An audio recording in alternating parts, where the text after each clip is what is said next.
Hi there, it's Stephen and Anne. At breakfast from 6 a.m, you'll always be caught up with everything you need to know, the latest headlines, opinions and debates. We'll bring you the good news and the bad, but most of all, we're here for you. Remember, send in your views and let us know what you would like us to talk about. That's because we're your news channel. And every morning at 6 a.m, it's breakfast on GB News.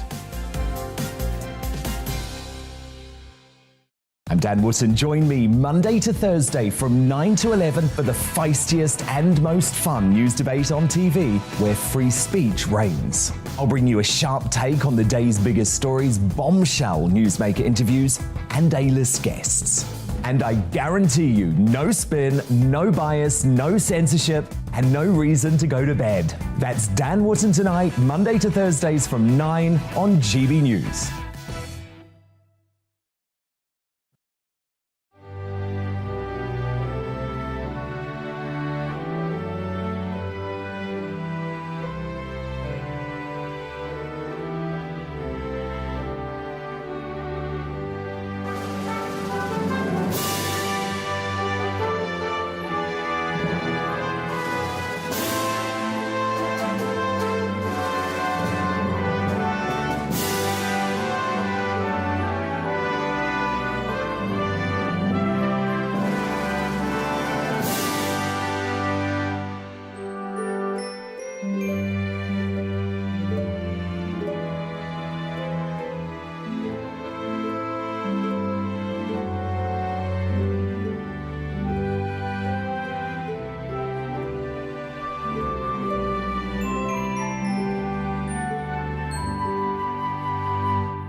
Liz Truss faces the People's Forum. It's on GB News tonight. Good morning. It's 6 o'clock. It's Wednesday, the 10th of August. You're watching and listening to Breakfast on GB News with Eamonn and Isabel. Well, we're raring to go. Hope you are too. Leading the news this morning. Conservative leadership contender Liz Truss will face an audience of voters from Lee in Greater Manchester at 5 o'clock here on GB News. The host, Alistair Stewart, will put audience questions to the Foreign Secretary as she makes her pitch to be the next Prime Minister. Now, this comes after a hustings in which the leadership candidates clashed over the cost of living. At a number 10 reception last night, the Prime Minister promised that whoever is his successor, they will bail out struggling households. Homes could face blackouts this winter, according to the government's latest crisis plans. Gas shortages and cold weather could also lead to business and transport disruption. And 23 times Grand Slam singles winner Serena Williams has announced she's to retire from tennis. Writing in a column for Vogue, she hinted that the US Open could be her last tournament. And as always, we want to hear from you. Get involved in all of our conversations. Email us, gbviews@gbnews.uk, or you can tweet us at gbnews. What conversation do you want to have today? I really like this Serena Williams story. Yes. She's the same age as me. She's approaching 40, and she's just announced that she's not retiring. She doesn't like that word. Is there a sort of... I want to discuss whether or not there is a sort of taboo associated with the word retiring. Would you go into that mode, that sort of pre-retirement? I'm sure a lot of you watching and listening today, you're getting up at this time of the morning, maybe heading out to work, and you're thinking, how long can I keep on doing this? I've thought that from 18, when I was about 18. But however, the thing is getting up early in the morning any worse or better than getting up at, say 9 o'clock, 10 yeah, o'clock, 11 I've always o'clock. taken the view, once you're up, you're up. Yeah. It's horrible when the alarm goes, whatever time of day it is. Once you're up, you're done. So that's why this job works for me, although it is horrible at 3 in the morning. Except I did have a little extra. So did I this morning, yeah. And I thought I'll have get 10 up. more minutes, and it turned into 40. Oh, really? Oh, dear. There we are. Now, also on a Thursday, we like to announce the People's Champions. So that's up to you. You let us know about someone who is deserving, someone you want to see nominated by emailing us with the subject Breakfast People's Champion, okay? You put that on there, you tell us about this person, and then we will tell everybody about them come Thursday.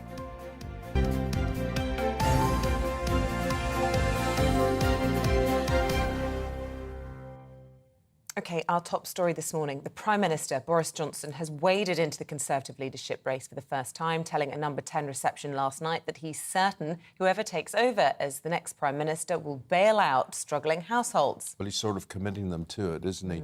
This afternoon from 5 o'clock, one of those vying for that top job, Liz Truss, will join our very own Alistair Stewart and a live audience. It's in Lee in Greater Manchester for a GB News special, The People's Forum. Well, the Conservative leadership candidate will have questions put to her by audience members. And ahead of the programme, our national reporter, Paul Hawkins, has been finding out more about Lee and what matters to some of the people there.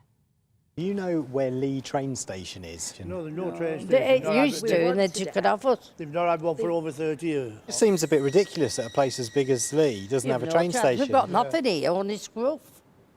Only scruff? Scruff, look at it. Right. Like a pig hole. Turns out the station shut in 1969. Roughly 50,000 people live here, working mostly in retail or the public sector, and a higher proportion than the national average rely on benefits, even if they're working. This is a town, like so many in the northwest, built on industry, on coal and in cotton mills like this one. I don't think people in Lee currently get that opportunity to be equal, because I think we are viewed as northwest, or here in Lee, it's something that's a second thought. Basically, we're not. We're living in a very deprived area, and I don't think that Liz Truss or the current government have got that focus for areas like this. So when she says she's committed to levelling up, how do you feel? I don't believe it at the moment. I'm constantly following and listening to what they're saying, and if what they're saying is something that they're going to follow through on, previous experience tells me they haven't done that. They've talked a lot about it. Lee is one of the so-called red wall seats. Labour since 1922, it switched to the Conservatives in 2019, lured in by promises to get Brexit done and reduce regional inequality. Either Liz Truss or Rishi Sunak will have to successfully defend this seat if they're to have any sort of victory at the next general election with a decent majority. What's the number one priority for Liz Truss if she becomes Prime Minister? Well, the number one thing for Liz Truss is levelling up. Hearing the word, and people are banding the word about, but we need to, it should have been done by now, personally. They're committed to it, and they said they've been committed to it. It's part of a manifesto, she's committed to it, but we're still waiting here. I'm panicking. I mean, at the moment we're fine because we don't need the heating on, but obviously the coffee machine does use quite a lot of electric, so you're trying to, you know, cut corners, which I don't want to do because I love what we do. If they could give some help, now whether again it could be some extra financial help with our bills, that'll then not only help me as a family man with my grandkids, etc., and my children, but also people have a little bit of money in their pocket to come and spend in my shop. The council says Lee has had no levelling up money and urgent help is needed. We are a predominantly hot studio, so energy costs and things like that. It would be a massive help if we got some kind of help with it or some kind of guidance with it. Cost of living's going up, inflation and stuff like that, so obviously it's taking a hit on everyone's pocket. Just give us an idea, how much are your energy bills going up by? Well, already they've already doubled. Help us help everybody else.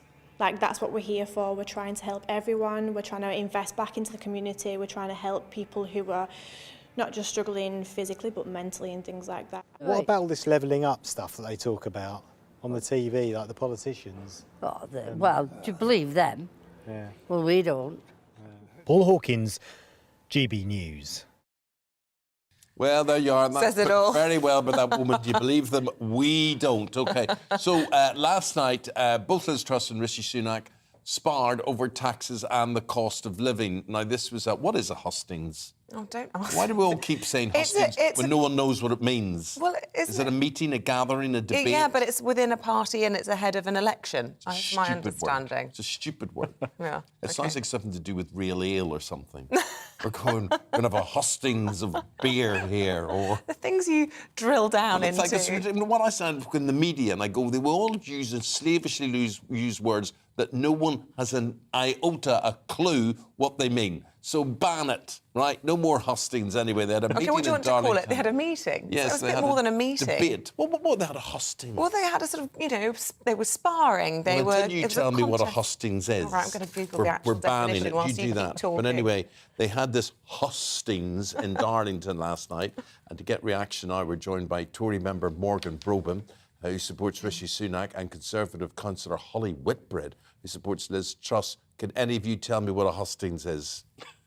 Can they come on? A debate. I have no idea. Debate. It's a debate. OK, I've got the official definition. It's a meeting. A meeting? At which candidates in an election address potential voters. So you can only be at a hustings if you're in an election. And you are the candidates and you're addressing your electorate. So in this Still case, a it has... stupid word. I think it sums it up perfectly. I like Morgan, it. can you sum up, first of all, I'm going to ask you both, why do you support or why are you backing Mr Rishi Sunak? Yeah, definitely. I mean, this country's been through a difficult time in the past few years, obviously with the aftermath of Brexit, the negotiations, and then obviously the actual outcome of it, and it's not been unproblematic, and credit where credit is due.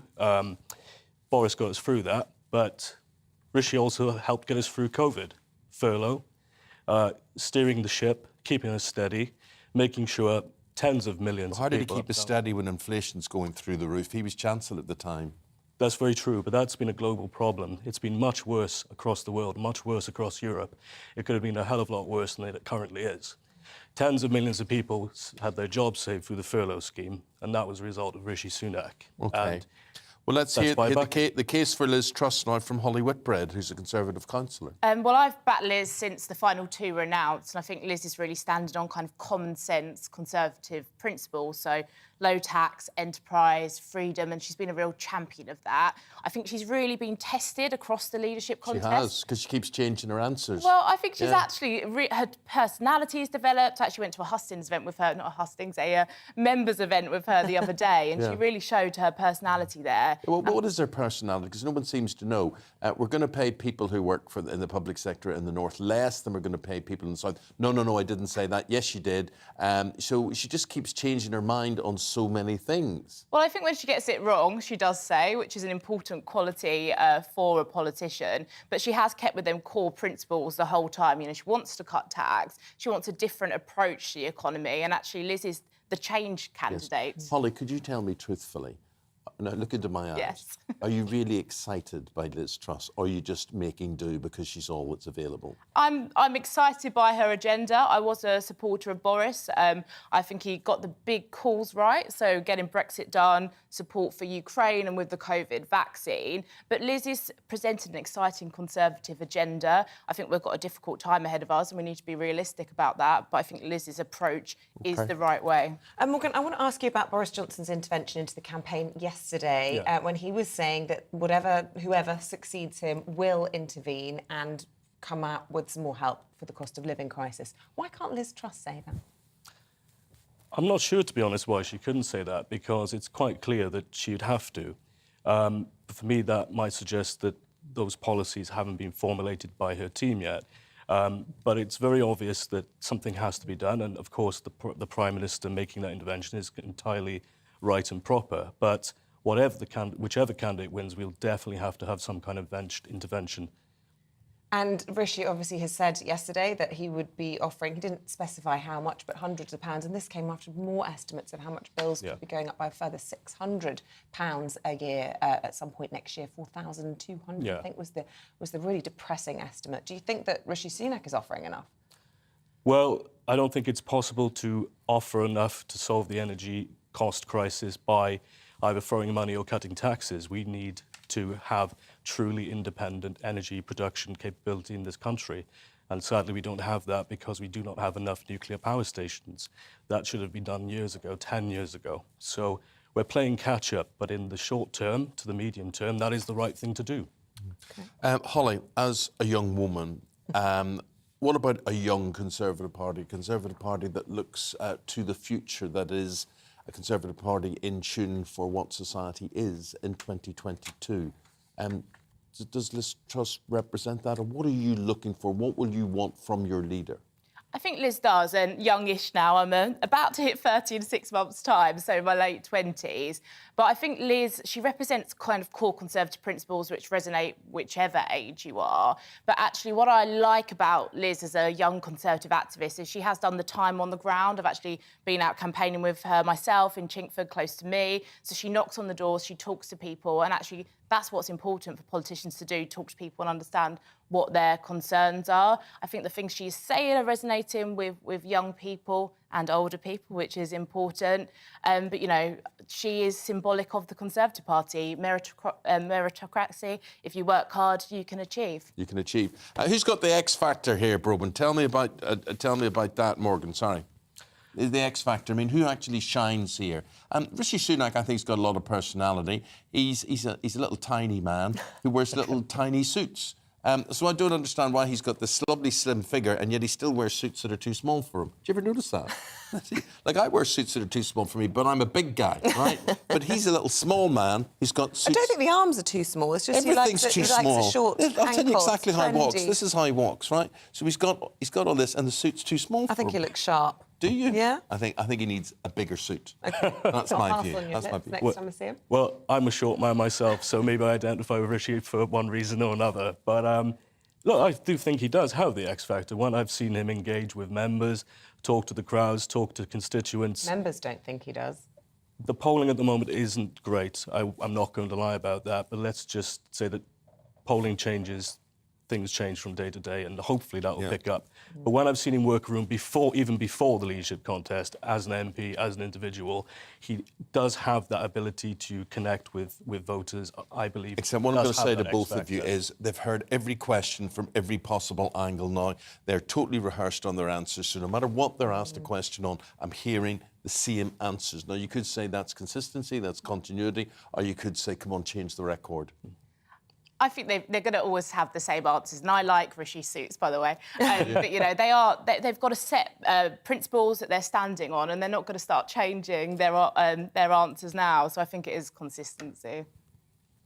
I think that's right, actually. I do think it is about consistency, because you might say it's the same record being played over and over again, but look, there has to be a message out there, and you can't really take that away from the fact that they are just repeating the message that they believe in. I don't think that's an issue or a problem.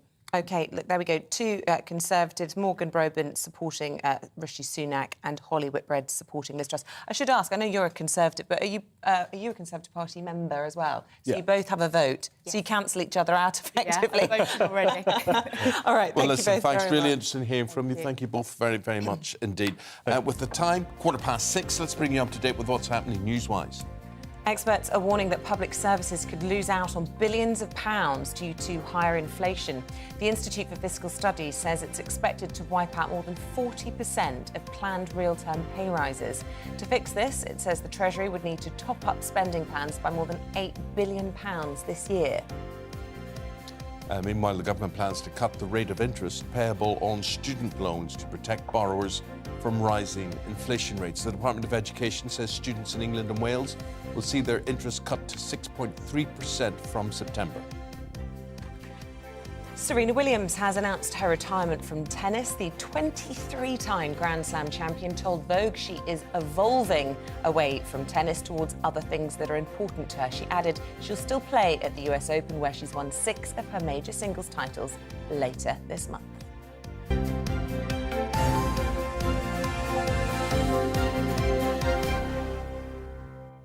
I do think all the coverage of Serena Williams departing tennis has been really interesting, and she said this line about, if I was a man, I wouldn't be doing this. And she said, if I have to choose between my tennis career and my family, I choose the latter. And it's that difficult position that women in the top of their game... What does she mean if she was a man, she wouldn't be doing this? She would be able to, if she was, say, Djokovic or whoever it is, continue to have children and tour and do all the rest of it. But as a mum, if she wants to have another child and she wants to, be involved in the daily upbringing of her kids, it's just not a sustainable lifestyle. And I do think it's just such a shame that she has to make that decision.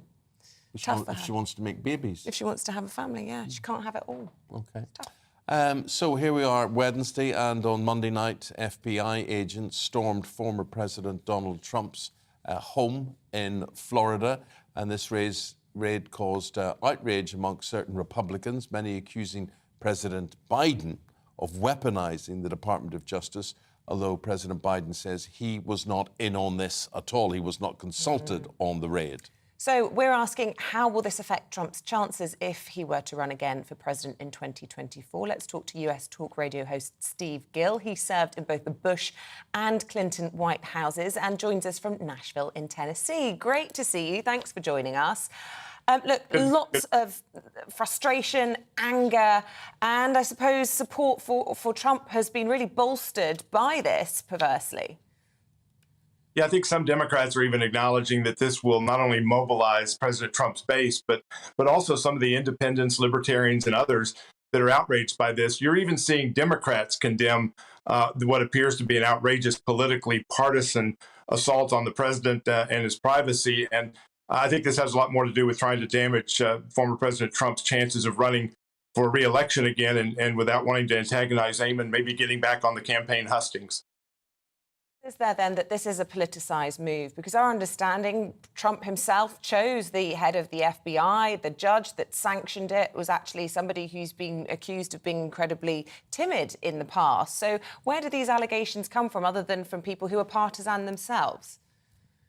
Well, you look at the magistrate that signed the search warrant. He actually has been a donor to former President Obama.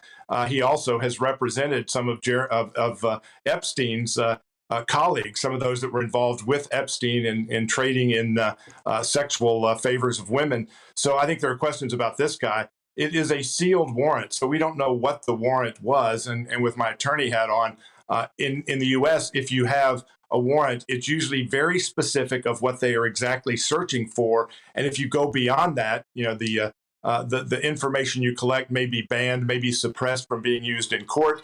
And I think there are a lot of questions of how this search warrant was issued, particularly since just a month ago, you had FBI, Department of Justice agents at Mar-a-Lago with the president's attorneys reviewing the documents that were there. And the president himself appeared at that gathering, and they were told to padlock and lock up the documents. So the idea that they had to come in suddenly in the early morning hours with 30 FBI agents armed to the teeth, lights flashing, it's outrageous, and it was an overreach. And again, I think even Democrats are acknowledging that. So, Steve, just to be clear here, you're saying that despite denials from the White House, this warrant would have the president's fingerprints on it? Well, the president certainly has directed Merrick Garland, the Attorney General for the United States. And I think, unfortunately, President Biden lacks credibility on what he knows, what he doesn't know, even on a day-to-day basis. But the idea that he would not have been involved, or his senior staffers wouldn't have been involved in this outrageous and historic breach of going after a partisan political opponent who is not only a past president, but also maybe a future president. Again, it just stinks to high heaven. And I think, again, on both sides of the aisle, people are acknowledging that. Do you think, though, that there is a danger that the rhetoric around all of this is so, the word I'm looking for, incendiary, that it has the potential to create greater division? And in actual fact, we should just focus on the facts. There has to be a certain threshold of evidence for a warrant to be issued. It doesn't matter what the background of the judge is, essentially. If that threshold's been met, that threshold's been met. And also what was seized, and surely that will all come out eventually, and all those political allegations can be cast aside. Well, again, the warrant is sealed at this point, and once we see what was in the warrant, we'll know if the magistrate had legitimate purposes for being able to dispatch these folks, when, again, negotiations had been ongoing. And the documents that they're seeking are for the National Archives. This isn't like there's deep, dark secrets that the president was peddling somewhere.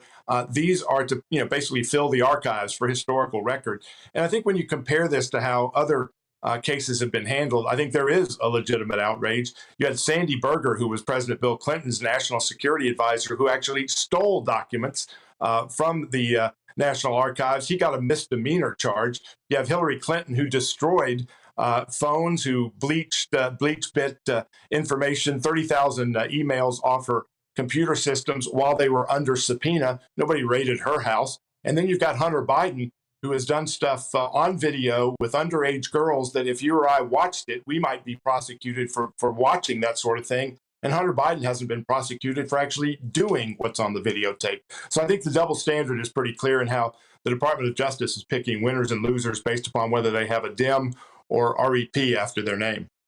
So, Steve, looking ahead to 2024, Trump, despite all this, despite whatever mud is thrown at him and what sticks or not, you would expect him to be running, would you? I think this probably emboldens him to run. And again, keep in mind, this guy's been the most thoroughly investigated, attacked from the beginning, much of which, like the Russia hoax, has been proven and documented to have come from Hillary Clinton, not from any reality. The same Justice Department that's going after him now have pursued him to dead ends time and time again. So I think this has certainly mobilized his base and expanded beyond his base, because I think even Democrats realize that if this is how we're going to play in the future, using the weaponization of our judicial system against our enemies, that can play against Democrats in the future, just like it's playing against Republicans at this time. Gil, fascinating to hear from you. Steve's a political commentator, and he served under both President Bush's and Clinton. Yeah, we should point out, I suppose, in the interest of balance, Hunter Biden has always denied those allegations. Thank you very much. Coming up, we'll be finding out how the cost of living crisis is affecting the UK's pig farmers. Perhaps an issue you haven't thought about in all of this. First, though, hot weather's very bad for pigs. Yeah, it is. Pigs are susceptible to sunstroke and sunburn. Yes, of course, because they're pink. Because they're pink. Yeah. It's like a lot of us. We're going to look at the forecast now. Good morning. Dry, hot and sunny is the story for just about all of us through the rest of the week. There is an exception. That's the far north and northwest of Scotland, where this weather front will bring thicker cloud and very occasional outbreaks of rain. But look at this area of high pressure, a huge area of high pressure, keeping the weather quiet and settled right the way through the rest of the week and into the weekend, and allowing those temperatures to gradually climb day on day and in fact by night as well. I mentioned the exception to the clear skies. That's this weather front's just clipping the far northwest of Scotland at times today. That will maybe be thick enough for a few spots of light rain or drizzle, but otherwise it's a dry picture, it's blue skies and it's pretty much wall-to-wall sunshine, with those temperatures responding up into the high 20s, perhaps touching the low 30s for parts of England and Wales later on today. I mentioned the nighttime temperatures will be climbing as well, so a little bit more uncomfortable for sleeping over the next few nights. Tonight we will see clear skies right the way across the bulk of the UK. Again, still this thicker cloud for the far northwest. We also could well see some low cloud and mist developing around some coasts of Northern Ireland, as well for some coastal parts of East Anglia. That may just come inland a little bit on Thursday morning. However, it should burn back fairly readily once that sunshine gets going on Thursday. And Thursday is again another day of blue skies and sunshine, and those temperatures continuing to climb. In fact, it's from Thursday that the Met Office have issued an amber extreme heat warning for parts of England and eastern Wales, and that warning is valid right the way through Thursday, Friday, Saturday and into Sunday. We can see on the Outlook chart here sunshine all the way, right the way across the UK, with the exception of the far north of Scotland, and temperatures are responding as well.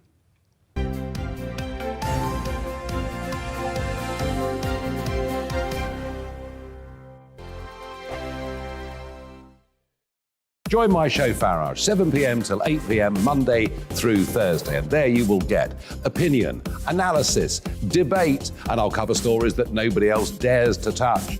You've been cancelled. Join the club. Oh my goodness me. And then for the last 15 minutes, talking pints. We're over a drink. We have a civilised conversation with someone. We very often disagree, but we do it in a grown-up way. Come and join me on Farage.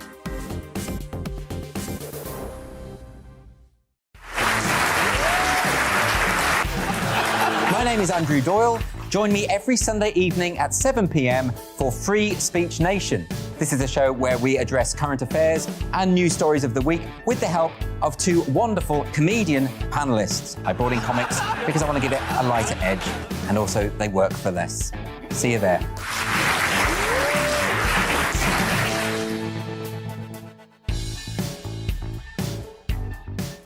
Hi there, it's Stephen and Anne.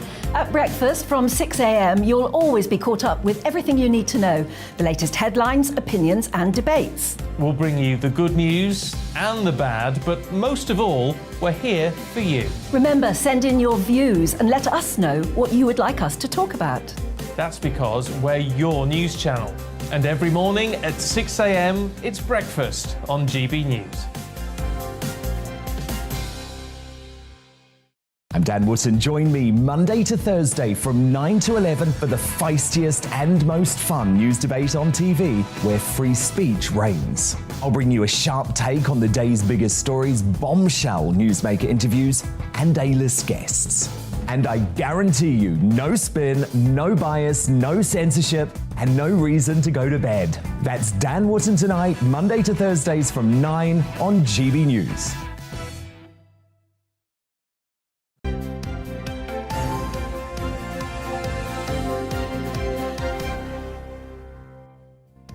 Welcome back. Still to come on this morning's programme at 6:45, we'll be speaking to the author of a study that says all rainwater now across the planet is unsafe to drink. It's full of plastic, apparently, and pollution and all sorts of things.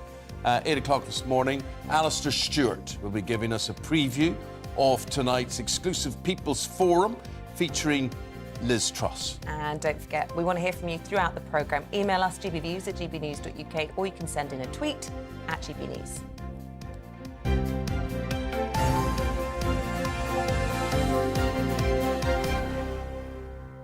We're talking about piggies and, this little piggy went to the market and all that. And it's a quite serious situation because pork prices are on the way down.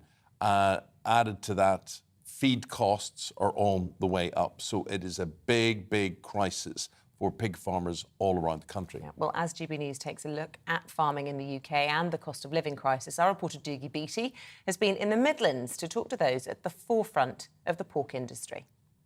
I think the pig industry at this moment in time has just come through the worst 12 months that we've experienced, certainly in the last 30 years. We've had the perfect storm of lowering of pig prices, but at the same time having a massive increase in our raw material costs, so the costs of the feed for those pigs, and also a shortage of labour in the abattoirs, unable to process all of the pigs when they are due to be processed on farm. Richard Hooper, Farm Director of Harper Adams University, gives an accurate account of just where the pig industry is. Feed costs that don't look to be coming down fast enough are just part of the problem. We're about £250 a tonne this time last year for feed, an average feed. We're now £100 a tonne more than that. So it's a huge increase on our costs. So at the moment, I would say we are selling pigs at about 195 pence a kilo dead weight, and our cost of production is probably about 230, 235 pence a kilo production. So we're losing money at the moment. Animals that get too fat carry financial penalties, and COVID lockdown has caused a queue. Yeah, so that's been part of the problem, is we haven't been able to send pigs to the processor when we wanted to send those pigs, when they're prime, when they're ready, when they're in contract. If that pig goes 0.1 of a kilo over the contract weight, we have been deducted up to half price. Martin Rowley of Buttercross Foods has also felt the pain of lockdown, especially around pork produce. 90 to 100 kilos live, it is absolutely spot on for a bacon market. Yeah, the job closed down. Hospitality disappeared. It just was no longer there. And as a consequence, a huge proportion of the British production and European production goes into hospitality. It was alongside chickens and beef and everything else in the industry. Some of it found its way back through retail, but nowhere near as much as with hospitality. People weren't eating as much at home as they would have done had they been going out. Food production costs are most definitely in the inflation equation, and calls for a new agri-policy, especially around subsidies, is growing louder. I'm not sure single farm payment is the best way of helping farmers, because it's just based on the land that you farm. It doesn't actually instigate sort of innovation or efficiency on the farm. I think there needs to be support for agriculture. It just needs to be more targeted to get more innovation, get more efficiency, get more differentiation of product, and support in that way. Output levels for 2023 are down, and with that comes a worrying prediction. We know there's going to be a shortfall of pigs by 10 to 15% next year anyway. By 2023, the end of, there won't be a supply chain of high-quality British pork. Doogie Beatty, GB News. Well, there we go. We are GB News, the farmer's friend. We want to highlight the issues that farmers are going through. And you know why? Because no one else cares. Government don't care, authorities don't care. We don't care because we've broken the connection, meaning we, the public, between food in the supermarket, out of a packet, and where it actually comes from. And it's hard to, rear that food, rear those pigs, go through what those farmers are going through, having half the price of a pig cut because it's gone overweight. And we've also broken the connection between the countryside and farmers. What we don't realise, if we don't support our farmers, if we don't look after our farmers, we'll lose our countryside because it'll just be built on, it'll be houses, it'll be roads, the beautiful green and pleasant land that we all love and enjoy is pretty much there because it's being maintained by farmers in large parts. So. Oh dear, why are we so dependent on Ukraine? Oh gosh, because no one encourages us to grow wheat or corn here or whatever. Also, can I just say, there's something about pigs. I really like them. Do you? It's the way their ears flap when they walk. Like it's quite sweet and endearing. Yeah, and then, do you not like pigs? Well, I do. I see what you're saying, but you're doing that thing. Oh, my anthropomorphising. Correct. You're humanising animals. And giving them humanistic characters. Cute, though. Like my wife spends all day going, "Oh, cute little pussy! Oh yes, that little doggy is fantastic!" It just makes she laughs all day on Instagram. Yeah, I love animal videos. Yeah, thinking they're like humans. But actually, I did have a friend at school who had a pet pot-bellied pig. Really? And that pig loved to be massaged. And honestly, although it really stank, maybe really I'm a pig smelly. in real life. Yeah, maybe just wanted, Yeah, OK. After the break, we're going to be going through the newspapers. We're doing that in the company of Ali Mirage and Sam Lister. Hope you can join us.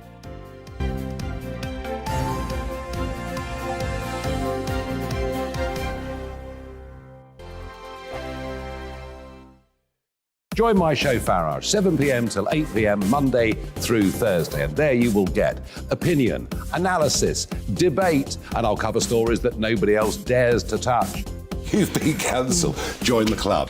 Oh my goodness me. And then for the last 15 minutes, talking pints. We're over a drink. We have a civilised conversation with someone. We very often disagree, but we do it in a grown-up way. Come and join me on Farage.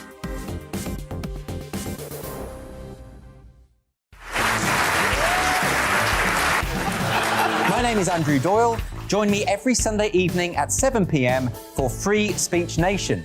This is a show where we address current affairs and news stories of the week with the help of two wonderful comedian panellists. I brought in comics because I want to give it a lighter edge, and also they work for less. See you there.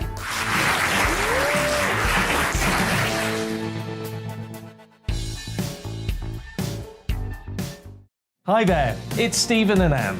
At breakfast from 6 a.m, you'll always be caught up with everything you need to know, the latest headlines, opinions and debates. We'll bring you the good news and the bad, but most of all, we're here for you. Remember, send in your views and let us know what you would like us to talk about. That's because we're your news channel. And every morning at 6 a.m, it's breakfast on GB News. I'm Dan Wootton. Join me Monday to Thursday from 9 to 11 for the feistiest and most fun news debate on TV, where free speech reigns. I'll bring you a sharp take on the day's biggest stories, bombshell newsmaker interviews, and A-list guests. And I guarantee you, no spin, no bias, no censorship, and no reason to go to bed. That's Dan Wootton Tonight, Monday to Thursdays from 9 on GB News.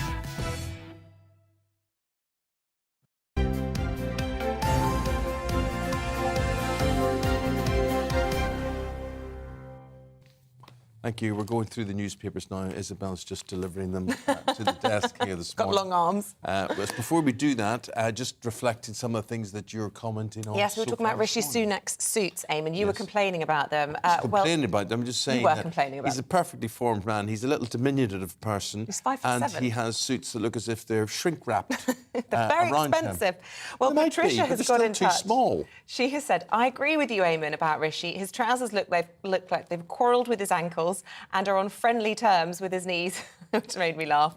And we were also discussing the word hustings. Why is it always used all the time as if we all know what it means? And this one's from McGann. She says, please tell Eamonn that if he says hustings in a Caribbean accent, it says what it is, houstings, which made me laugh.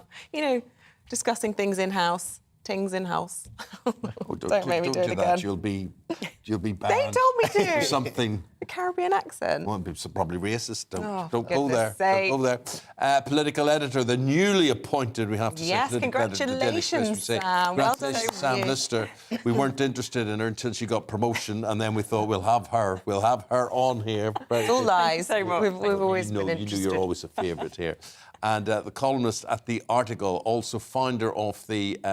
what is that? A founder of a what? The Contrarian Prize. Oh, are you quite contrary? Well, I am contrarian myself, and I applaud contrarians who go agast the grain I and think stand you up for their could be principles. getting on very well with my esteemed colleague here. My mother, who's 93, is the most contrary person I know. We need to get her on. Good. My mother? On GB News viewers. Oh, no. Well, anyway, Too contrary. Contrary is an interesting thing.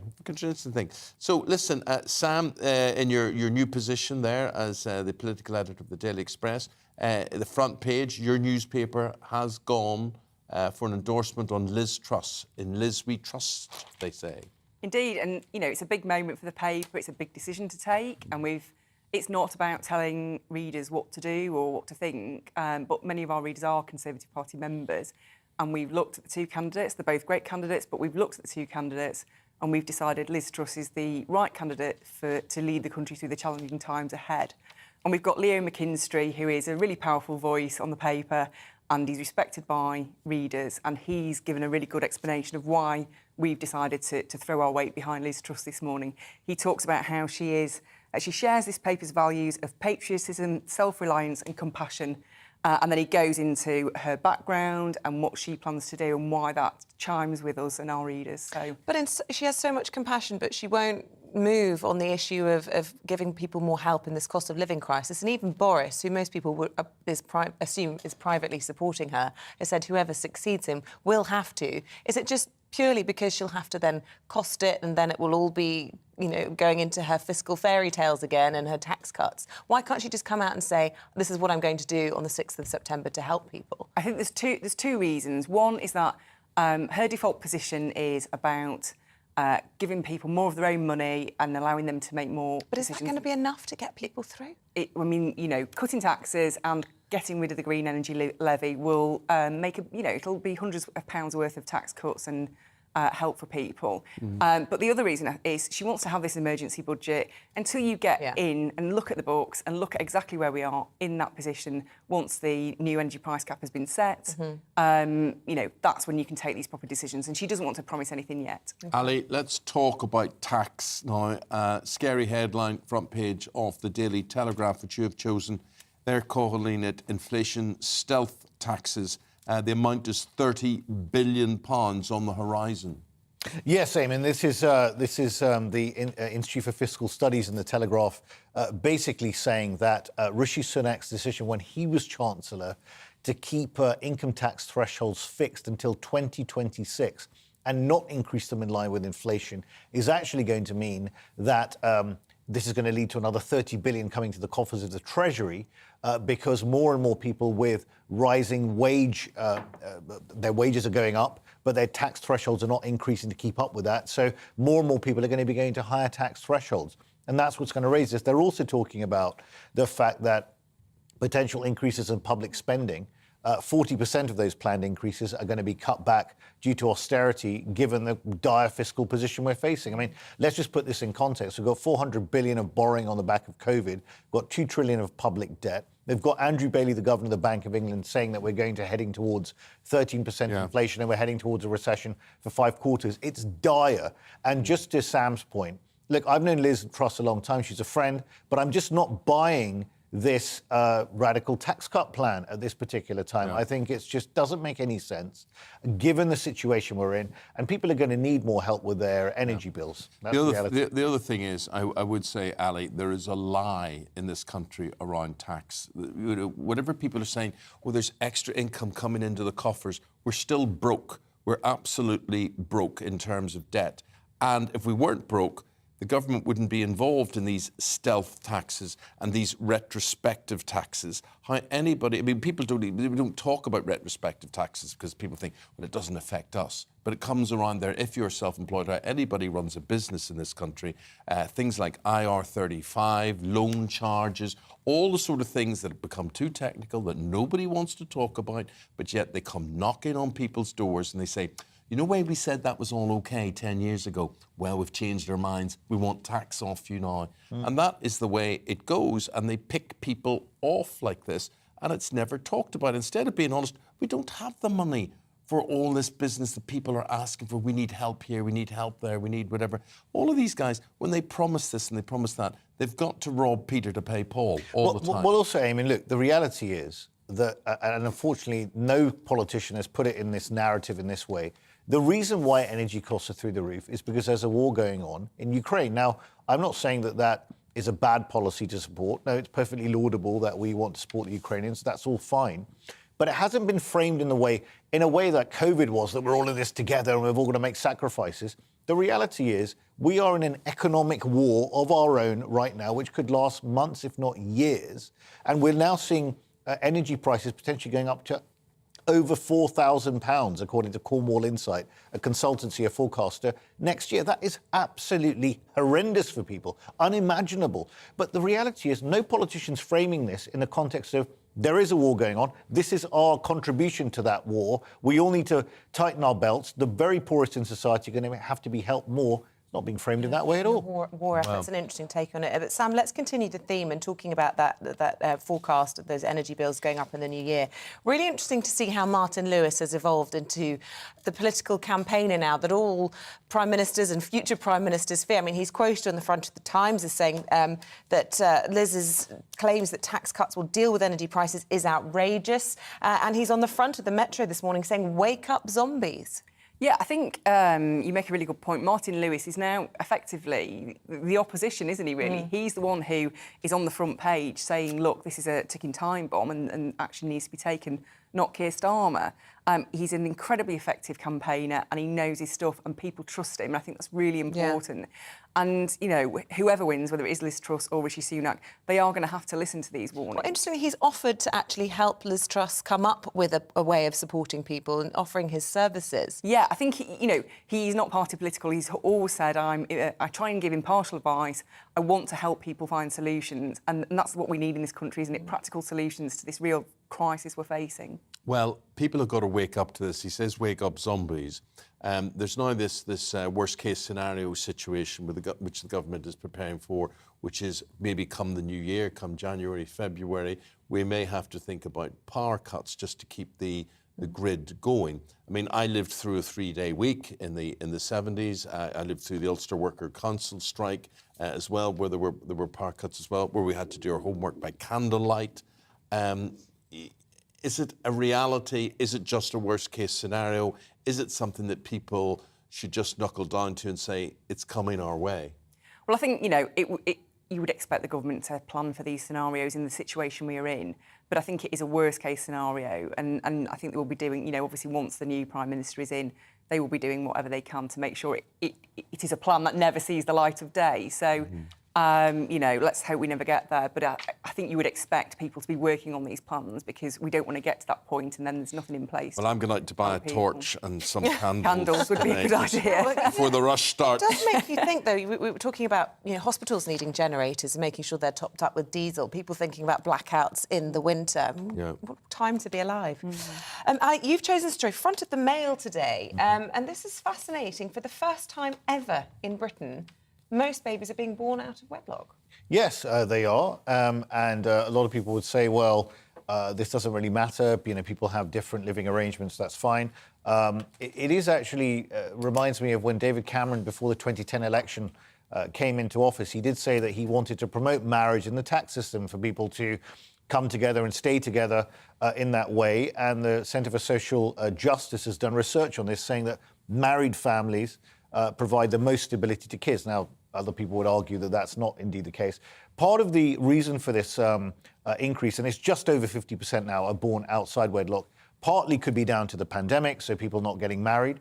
But also it talks about an increasing number of women in their 40s now giving birth, medical advances, and wanting to focus on careers in younger years as well. So it's something to reflect on. But I also think it also probably ties into the fact that the decline of organised religion in the country is another fact. You look at the numbers going to church on a Sunday, that's also waning. Justin Welby constantly trying to get into the headlines, presumably to try and connect with an audience. So I think it's probably linked to that. But should we worry about it? Look, as long as families are stable and we can give the best opportunity to our kids. And that's not to say they won't go on to get married later on. I mean, Exactly. a lot of Dutch friends have talked about it in the past, how my husband used to live in Holland, and all of our contemporaries have pretty much all had babies before they've got married, and a handful have decided to get married once their children are sort of 5, 6, 7. But it's a real cultural thing. They all thought we were quite weird, that all of our friends, and we went through this period of sort of 18 months where it was every weekend was a wedding, these big white weddings. It's just not a feature of Dutch life, really. I thought that was an interesting contrast. Let's talk about the American situation. Donald Trump, FBI come knocking on his door. What's the fallout from this, Sam? Yeah, well, the Guardian has this as Trump on the warpath as FBI raids on Mar-a-Lago. And, you know, there has been a massive backlash to this. Let's not underestimate the response to this. And I think, you know, I think even the Democrats are probably very concerned about how this is playing out now, because really this is absolutely galvanised Trump supporters. They are furious about this. He's furious about this. There's talk now that he could actually declare his intention to run in 2024 early as a result of this. You know, Republican colleagues are talking about if they actually take over key committees in the future, they will investigate why this has happened. And I think really it actually does not put to bed the Trump era at all. It actually fuels his base.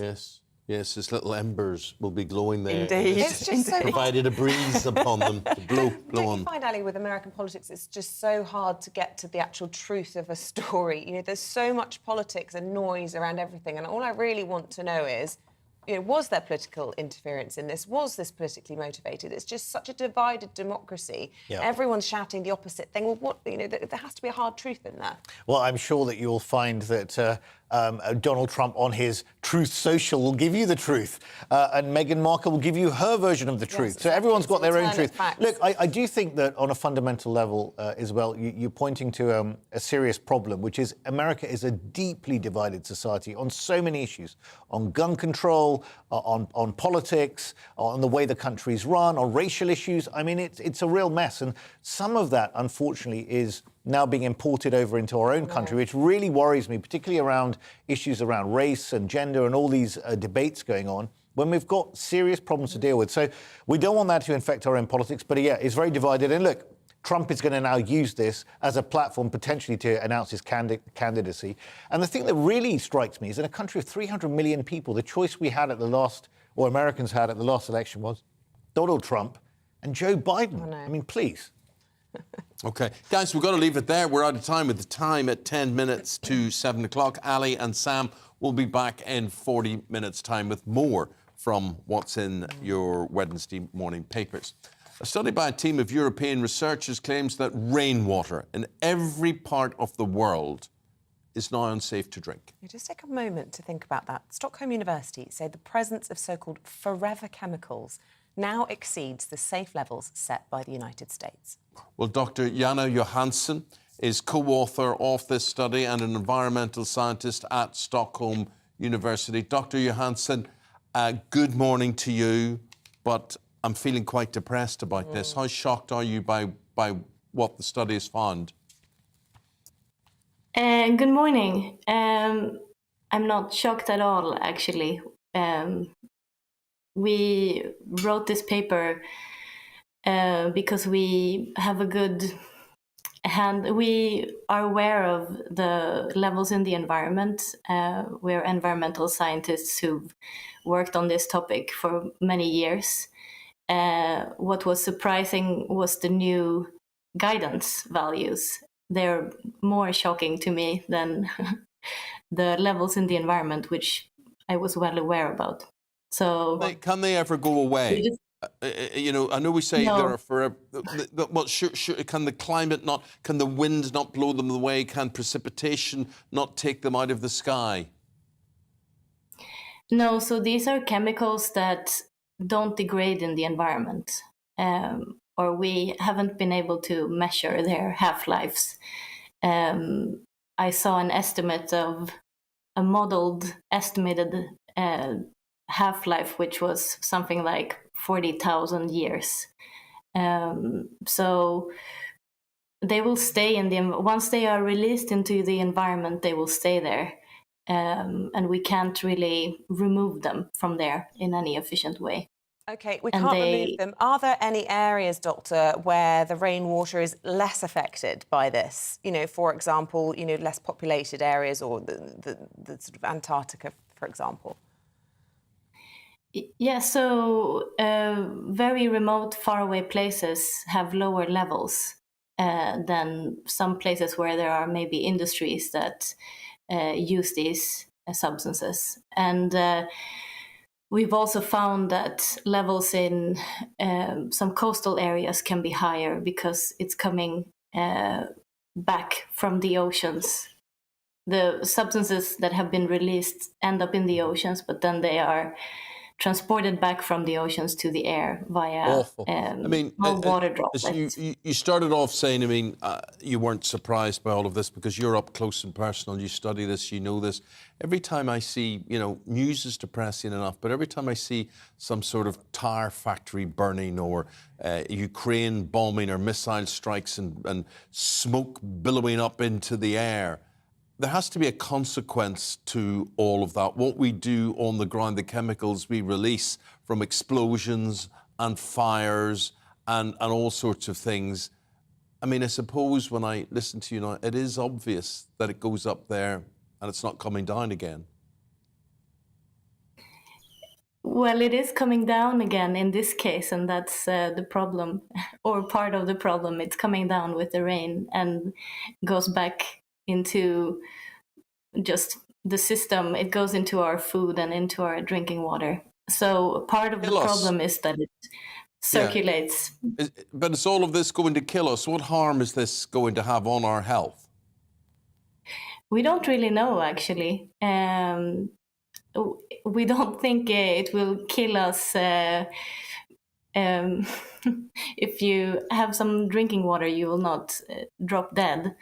But so these new guideline values that some countries have set for drinking water, they are based on new information about at what levels these chemicals affect humans.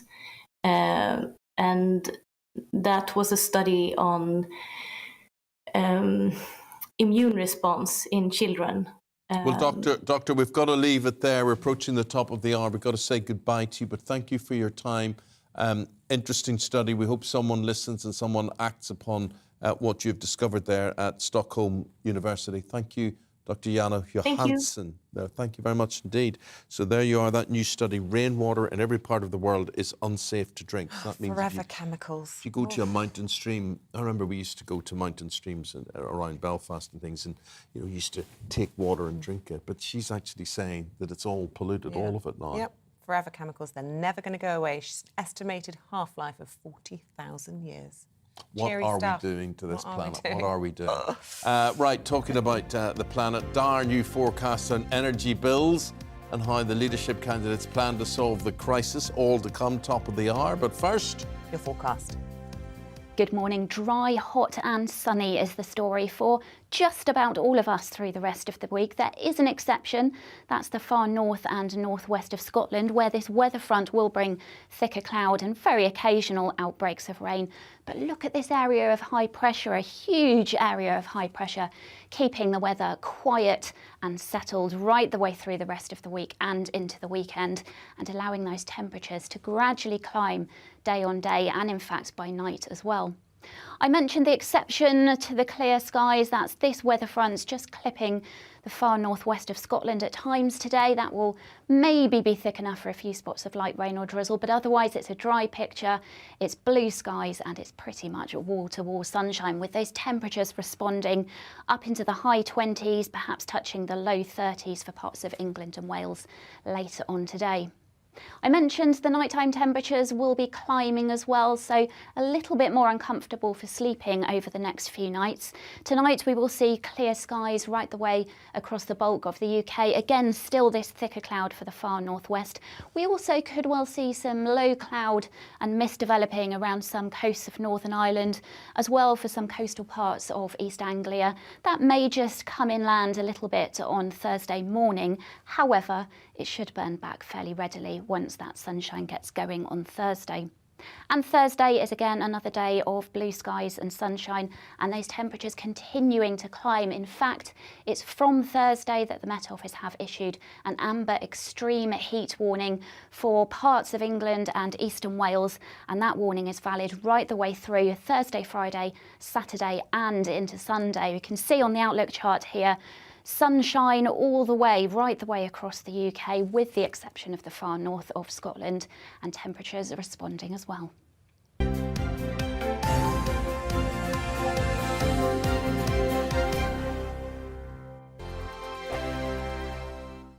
Join my show Farage, 7 p.m. till 8 p.m. Monday through Thursday, and there you will get opinion, analysis, debate, and I'll cover stories that nobody else dares to touch. You've been cancelled. Join the club. Oh my goodness me. And then for the last 15 minutes, talking pints. We're over a drink. We have a civilised conversation with someone. We very often disagree, but we do it in a grown-up way. Come and join me on Farage.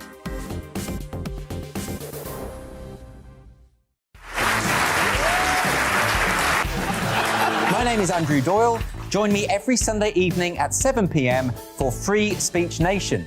This is a show where we address current affairs and news stories of the week with the help of two wonderful comedian panellists. I brought in comics because I want to give it a lighter edge, and also they work for less. See you there.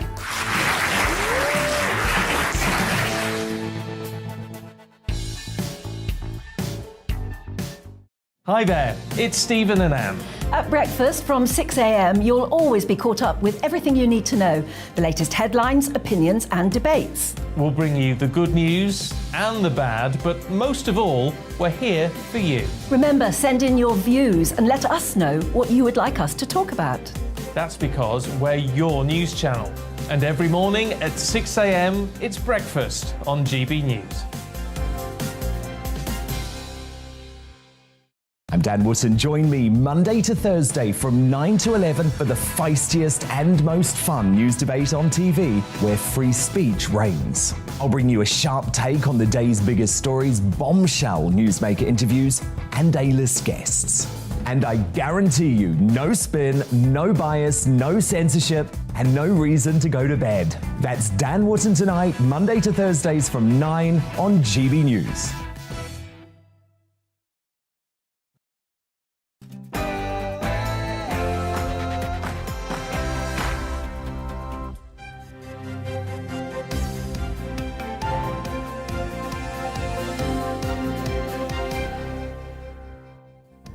Liz Truss faces the People's Forum on GB News tonight.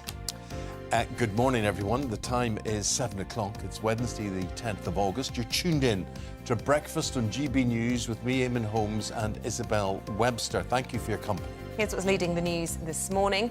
Conservative leadership contender Liz Truss will face an audience of voters from Lee in Greater Manchester at 5 o'clock here on GB News. Host Alistair Stewart will put audience questions to the Foreign Secretary as she makes her pitch to be the next Prime Minister. All of this comes after a meeting yesterday in which the leadership candidates clashed over the cost of living. At a number 10 reception last night, the Prime Minister promised that whoever his successor is, they will bail out struggling households. Homes could face blackouts this winter. According to the government's latest crisis plans, gas shortages and cold weather could also lead to business and transport disruption. And 23 times Grand Slam singles winner Serena Williams has announced she's to retire from tennis. Writing in a column for Vogue magazine, she hinted that the US Open could be her last tournament. Paul Coit with more on that, 7:20 this morning. And as ever, you can join in any of our discussions by emailing us, gbviews@gbnews.uk, or you can tweet us at gbnews. What are people saying so far? Farmers, we're talking about GB News, not only the People's Champion channel or the People's channel, we're also the farming channel as well. Barry says we need to support our farmers directly. We were talking about pigs and the crisis in the pig industry with feed and the downward price of pork as well, and we had a feature on that this morning. We'll try and repeat that throughout the programme. Barry says, I'd been doing that. I'd been supporting our farmers until I got to the point where my fridge is full. I largely get away from supermarkets in general and buy from farm shops, which is more expensive, but you know, at least it's supporting Or butchers. farmers. Yeah. Peter's got in touch. Good morning to you, Peter. He says, I'd suggest the time is right to bring back a proper Ministry of Agriculture, Fisheries and Food like we had when the country better supported farm production. What is it called now? It isn't called... DEFRA, Department for Environmental, Food, Rural Affairs. Yeah. It's like Countryfile. It's got nothing to do with the country. Well, it's nothing to do with Well, farming. the thing is, environment and agriculture are inextricably linked. Do you know, I used to present a programme called Farming Ulster. You've done them all. All. Yeah. That was my first programme. Yeah? Farming Oh, Ulster. yes. I remember when you used to say you were out in the fields, you could I smell could the smell it. smell of manure. Smell of manure, which I quite like. Did you know I once got manured on live on television? Why? How?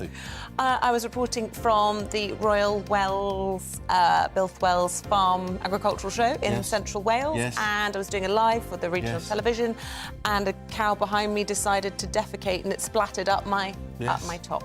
Up your top? Well, Probably an archive of it somewhere. It's and awful. was the sound like, was it like that? Yeah, there were sound effects. Sludgy. And the smells And the as well. smells. Maybe we don't like it that much. Anyway, People's Champion, if you know someone deserving that you want So to many come people. and see us or we come and see them, you can nominate them by emailing us. You put on the top of the email the subject matter, which is Breakfast People's Champion. We're really passionate about this because we really believe we need to shine a light on the backbone of Britain, the good deeds that are taking place every single day. They never get any publicity. All we talk about is the doom and gloom, but we want to celebrate some of the good things. And we'll be as well. announcing someone tomorrow Yes. on this as well.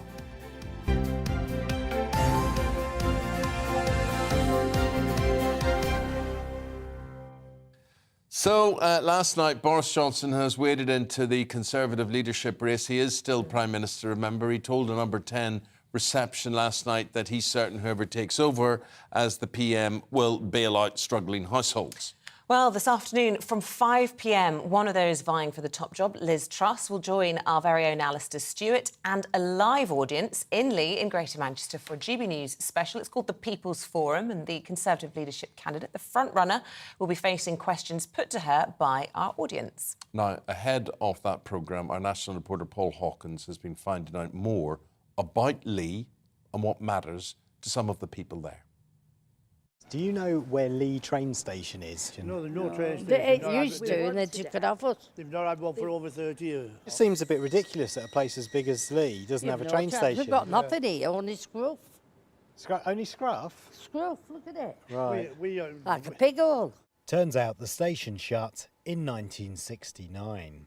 Roughly 50,000 people live here, working mostly in retail or the public sector, and a higher proportion than the national average rely on benefits, even if they're working. This is a town, like so many in the northwest, built on industry, on coal and in cotton mills like this one.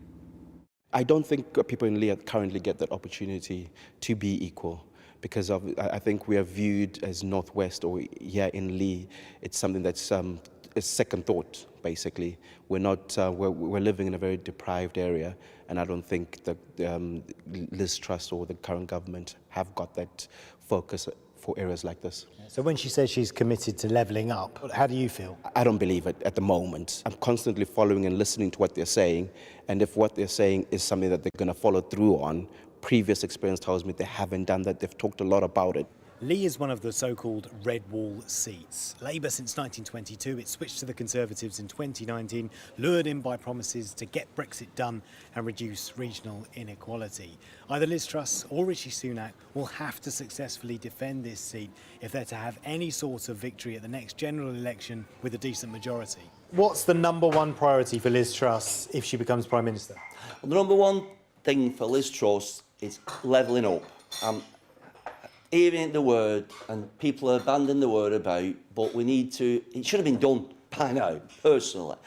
They're committed to it, and they said they've been committed to it. It's part of a manifesto, she's committed to it, but we're still waiting here. I'm panicking. I mean, at the moment we're fine because we don't need the heating on, but obviously the coffee machine does use quite a lot of electric, so you're trying to, you know, cut corners, which I don't want to do because I love what we do. If they could give some help, now whether again it could be some extra financial help with our bills, that'll then not only help me as a family man with my grandkids, etc., and my children, but also people have a little bit of money in the pocket to come and spend in my shop. The council says Lee has had no levelling up money and urgent help is needed. We are a predominantly hot studio, so energy costs and things like that. It would be a massive help if we got some kind of help with it or some kind of guidance with it. Cost of living's going up, inflation and stuff like that, so obviously it's taking a hit on everyone's pocket.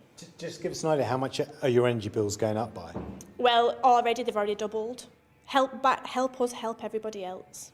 Like, that's what we're here for. We're trying to help everyone. We're trying to invest back into the community. We're trying to help people who are not just struggling physically, but mentally and things like that. What about all this levelling up stuff that they talk about on the TV, like the politicians? Oh, well, do you believe them?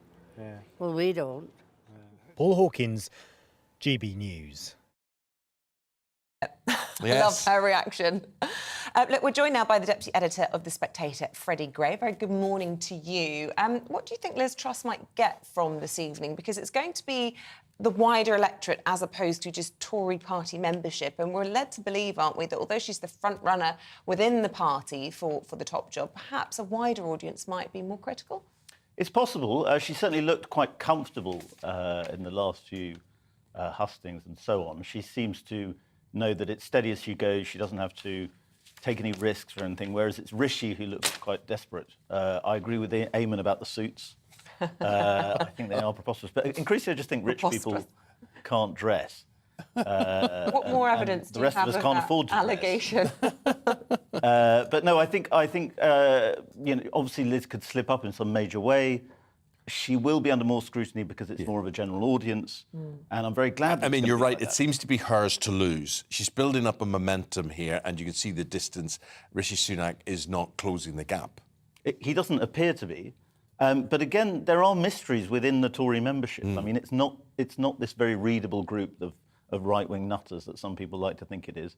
It's actually quite a complicated group, and there are quite a lot of people who aren't saying who they'll vote for. And a lot of people in Rishi's camp think they're going to break for Rishi. So it might be a little bit tighter than people think. What about this whole issue of so-called handouts and Liz Truss refusing to give ground on that, even in light of these latest really gloomy forecasts of what people's bills are going to become the new year, and the interventions now from Martin Lewis, who's widely trusted and is, you know, he says he's non-partisan, but he's saying that this is a financial cataclysm that's about to take place. Well, it's interesting. I think for a lot of Tory members, they'll quite like the way Liz Truss looks at this issue. She says it's not for the government to give handouts. That's not the wrong way of addressing the issue. The thing for government to do is to reduce the cost of government, reduce the cost of living that way. I think on handouts, it is true that this crisis is getting so bad now that every voter, no matter what their political ideology, is going to be thinking we need some drastic action. And the only party, dare I say it, that's suggesting something quite serious is the Lib Dems. And this is their windfall tax. Yeah, and they're suggesting freezing the energy cap and putting 35 billion towards helping with that. They're the only party that seem to have a proposal that might actually help. I think the interesting thing about them is what they would propose is being seen to do something. It's okay, Liz Truss says, I want to put money back in your pockets, but if you're an earner and you're getting tax cuts, that's fine. But if you're not, it's not fine, and it's not affecting people who are hurting at the moment. Well, I quite agree, and I think for opposition parties, this has been a great leadership contest, and I think for the Tories it's been a disaster because you've had 8 weeks of drift of, seemingly a government not really in government at a time when people are really starting to get worried. Now, I generally think that less government is better, but I think no government is a bit of a worry. Well, we had an intervention, didn't we, from the Prime Minister yesterday, the first time he's spoken out on this whole crisis and saying and hinting that handouts are inevitable from whoever takes over from him, which begs the question, why can't Liz Truss just be honest enough to say that? Well, it does beg that question, and we may see another U-turn. We've seen quite a few from her so far, so perhaps we'll see another one tonight. Well, we had a commentator in today, a councillor actually said that it was a strength that she was seeing to you change her mind. And, whilst I'm not against that, somebody standing, saying, I got that wrong, she's got a lot of things wrong then on that basis. Well, that used to be Boris's great line, when the facts change, I change my mind and so on.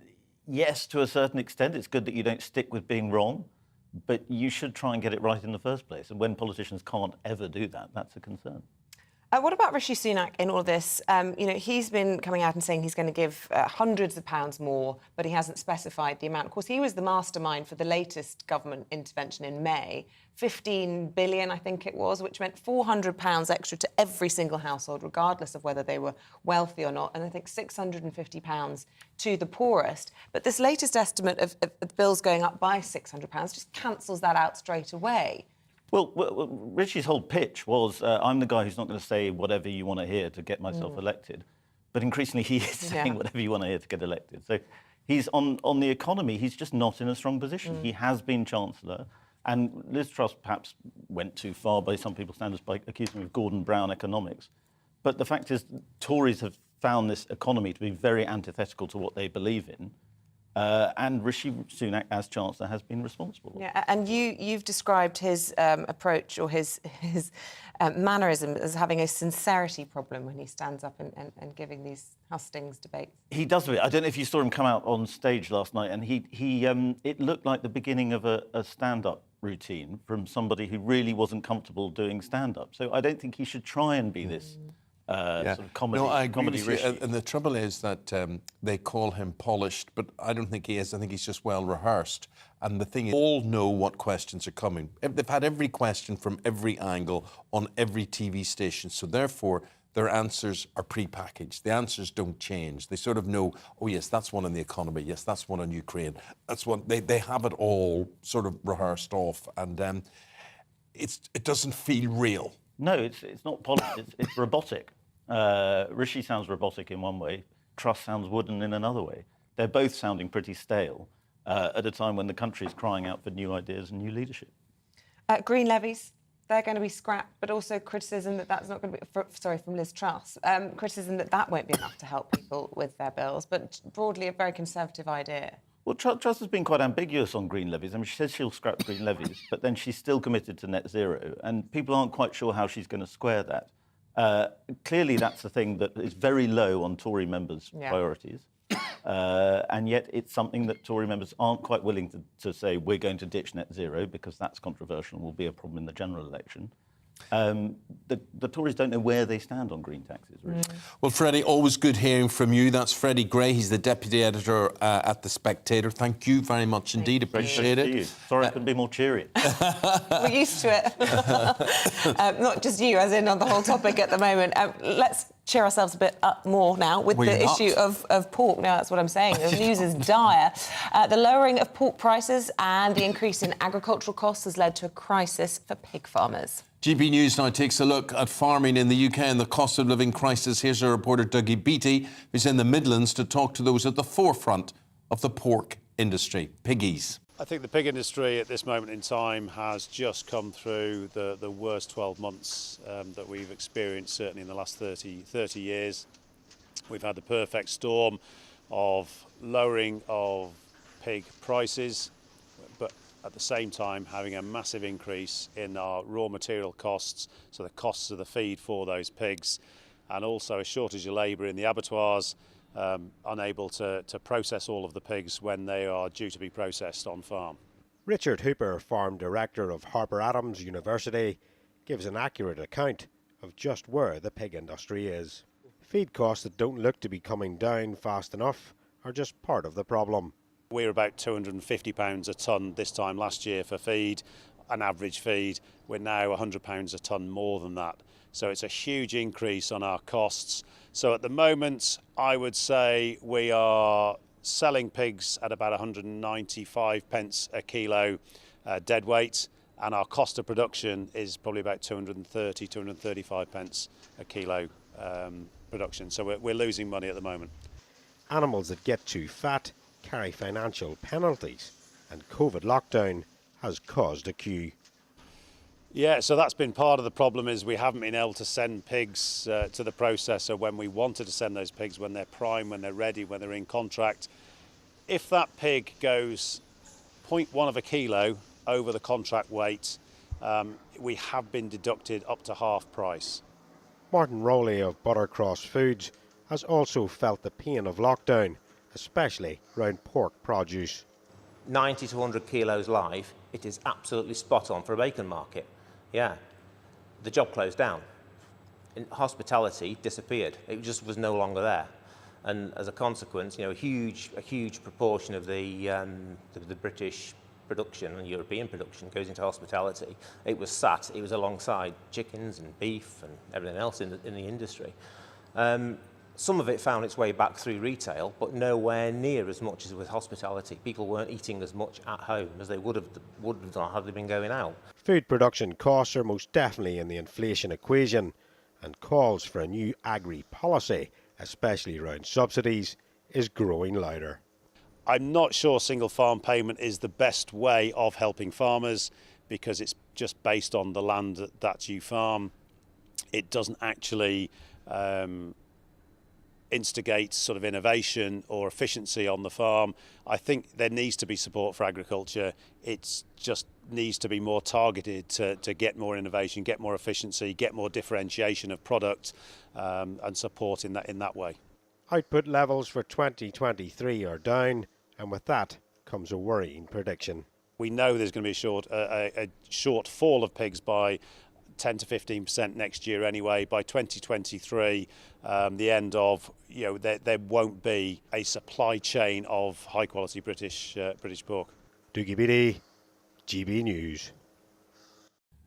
Let's bring you up to date with what's happening news-wise with the time at 18 minutes past 7. Experts are warning that public services could lose out on billions of pounds due to higher inflation. The Institute for Fiscal Studies says it's expected to wipe out more than 40% of planned real-term pay rises.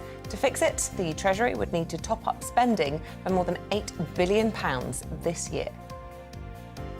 The government plans to cut the rate of interest payable on student loans to protect borrowers from rising inflation. The Department for Education says students in England and Wales will see their interest cut to 6.3% from September. And Serena Williams has announced her retirement from tennis. The 23-time Grand Slam champion told Vogue magazine she is evolving away from tennis towards other things that are important to her. She added she'll still play at the US Open, which is coming up, but she won 6 of the titles there, of her major singles titles. That's a little bit later on this month. Okay. And your comments coming in here, Archie saying, I voted for Liz Truss. I agree with tax cuts, but she has to help us pensioners. Our only income is 740 quid a month from the state pension. How are we supposed to pay for rising energy bills? Donald Trump as well. Why doesn't Trump show us what is on his search warrant? This will prove if he was wronged or not, but he won't, because it may look very bad for him. Okay, keep those coming in. 20 past 7 at the time. The sports update is next with Paul Coit after the break. Good morning. Dry, hot and sunny is the story for just about all of us through the rest of the week. There is an exception. That's the far north and northwest of Scotland, where this weather front will bring thicker cloud and very occasional outbreaks of rain. But look at this area of high pressure, a huge area of high pressure, keeping the weather quiet and settled right the way through the rest of the week and into the weekend, and allowing those temperatures to gradually climb day on day and in fact by night as well. I mentioned the exception to the clear skies. That's this weather front's just clipping the far northwest of Scotland at times today. That will maybe be thick enough for a few spots of light rain or drizzle, but otherwise it's a dry picture. It's blue skies and it's pretty much wall-to-wall sunshine, with those temperatures responding up into the high 20s, perhaps touching the low 30s for parts of England and Wales later on today. I mentioned the nighttime temperatures will be climbing as well, so a little bit more uncomfortable for sleeping over the next few nights. Tonight we will see clear skies right the way across the bulk of the UK. Again, still this thicker cloud for the far northwest. We also could well see some low cloud and mist developing around some coasts of Northern Ireland, as well for some coastal parts of East Anglia. That may just come inland a little bit on Thursday morning. However, it should burn back fairly readily once that sunshine gets going on Thursday. And Thursday is again another day of blue skies and sunshine, and those temperatures continuing to climb. In fact, it's from Thursday that the Met Office have issued an amber extreme heat warning for parts of England and eastern Wales, and that warning is valid right the way through Thursday, Friday, Saturday and into Sunday. You can see on the Outlook chart here, sunshine all the way, right the way across the UK, with the exception of the far north of Scotland, and temperatures are responding as well.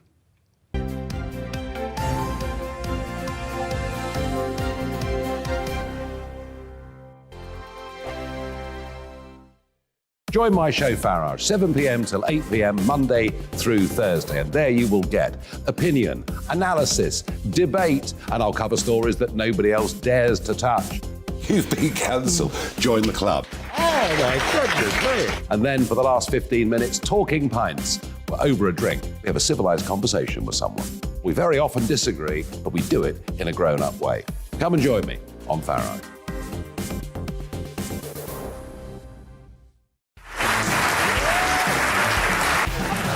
My name is Andrew Doyle.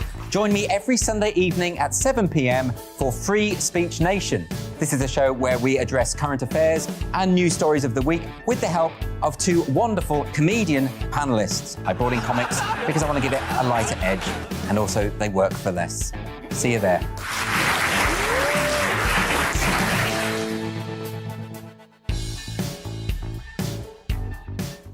Hi there, it's Stephen and Anne.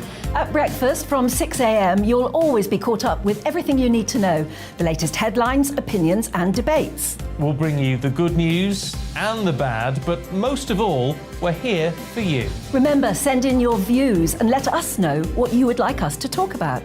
That's because we're your news channel.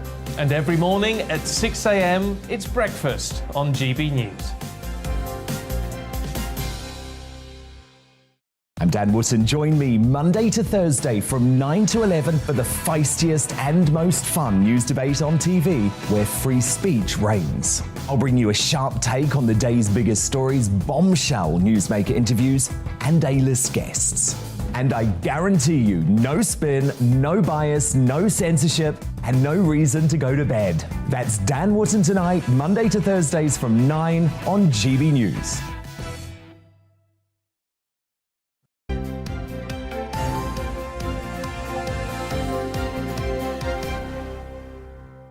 Okay, so here we are with the sport. Paul Coit here with us this morning. Back pages look like this.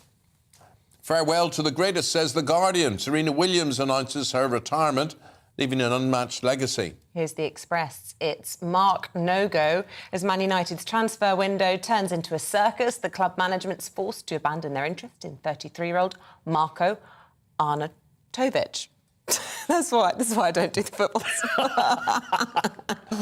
It's all wrong. The current stock of Man United players... It's all wrong. say they're sick of Cristiano Ronaldo's attitude towards the club. I say there could be some truth in all of that as we go to Paul here. And good headlines there. Yeah. Anything you want to pick up on? Yeah, I think we really should start with Serena, shouldn't we? I think it'd be good to talk about Serena Williams. One of the greats, 27-year career. It's not really a surprise. I'll tell you what is interesting, though, is the fact that she announced it in Vogue, because that's probably where I would announce my retirement. She's done it in an article of Vogue magazine. She's been out of the game for a while. She's back in again. And one shot, I think that the whole thing for Serena was to actually top that Margaret Court record of 24 singles titles. But it's just one step too far, and I think probably even as the great pro that she is, she probably now knows that. She's very careful about the way she said it. She hasn't said, I am going to retire, this is retirement, this is it. It's using words like transition and evolution, and I'm evolving away from tennis. I don't know whether it's just, trying to keep us guessing, or whether it's only for herself because she doesn't actually want to say Paul, it. it's all for her. I mean, if you read the details of the article, she talks about how she can't even discuss giving up retiring tennis with her parents, with her husband. The only person she's ever broached the subject with is her therapist, because she says it just gives her a lump in her throat thinking about walking away from it. But I just want to pick up on the point that she said that if she was a man, she wouldn't have to choose between retiring and a family. And a guy called Darren tweeted me this morning saying, for goodness sake, men, they have a short shelf life as well when it comes to sport. But she specifically was talking about how in the last few years she's really struggled because she had to play after having had a C-section, after breastfeeding. She had to play through postpartum depression, and she's just saying the impact that that's had on her body is different from what it would be if you were a man in the top of the game. And I think it's a really interesting point. There has been a point, and this has been with some athletes, that... And I'd like to say at this point, I am no doctor. I am no doctor, that have actually come back stronger after having children. So... But time's not on her side. It's not. That's the main thing. She's 40 years old. We've got the Federers of this world. We've got the Djokovic's of this world. They're all around that age. So we're all expecting now, at the age of 40, whether you're a man, whether you're a woman, you are not going to be as physically fit and on top of your game as you would have been 10 years before that. And... just looking at results and how things have gone for her, it's very, very unlikely that she is going to go on and win another major. We even look at someone who's a great friend of hers, and that's Tiger Woods. Tiger Woods has gone through injury, and he looks like he's still trying to cling on to that and still very much hoping that he's going to win that final major. It's very doubtful that's going to happen. So she's going to bow out of the US Open. That's what it looks like is going to happen. And she doesn't want a major farewell, though, because she doesn't want all the big hoo-ha and the tears and everything, which, of course, there will be. Well, good luck to her, whatever way she does it. It's not a farewell for Rangers in the Champions League. Brilliant. So they come back from the dead. Tell us more. Union Saint-Gilloise, which is probably the completely wrong way of saying it. They're Belgian side. They weren't very good, and now they had a very good season last year. So this is the qualifiers for the Champions League. Rangers were 2-0 down after the away leg, and it looked like after their great run in the Europa League into the final last year that, it was going to be over for them. But they turned it around. They were brilliant at Ibrox. The crowd went mad. It was a fantastic crowd as well. And they've got one more game to get through, and that's PSV Eindhoven. So the legendary Dutch side, PSV Eindhoven, they've got to beat them. And if they do, then Rangers go into the Champions League, and they go into the knockout. Well, they go into the actual league itself. The draw's going to be made at the end of next week. Then after that, PSV Eindhoven game. And it's like European football suits Rangers. So I'm very hopeful for them. So if they've already done that already, I think PSV Eindhoven, there's no reason why they can't win that game. Cheating, bluffing and blagging is getting worse in football. So time wasting in general, what sort of evidence is there for that? Well, it'd be interesting to ask you this and see what you think. There's been a report that's come out, and this is in the Mail today, and it's about match time and how often the ball is in play during a game. So if we're looking at... for the worst offender was Everton versus Chelsea. Everton 0, Chelsea won at the weekend. 110 minutes the game ran for.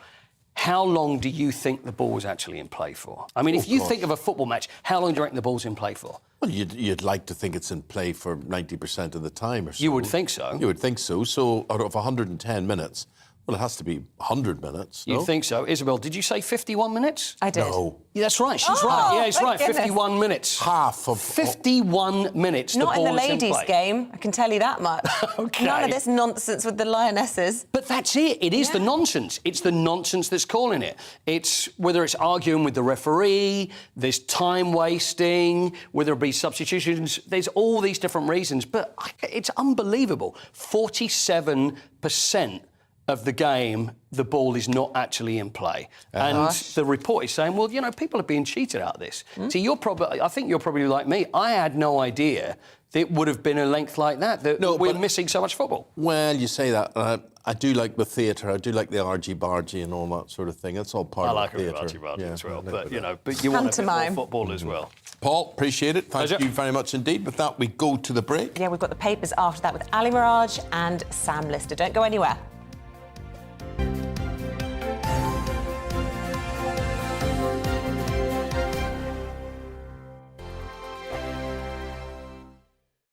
Join my show Farage, 7 p.m. till 8 p.m. Monday through Thursday. And there you will get opinion, analysis, debate, and I'll cover stories that nobody else dares to touch.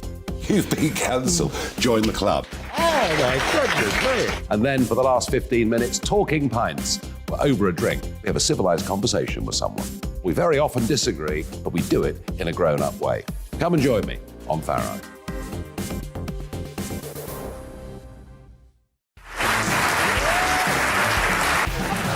My name is Andrew Doyle. Join me every Sunday evening at 7 p.m. for Free Speech Nation.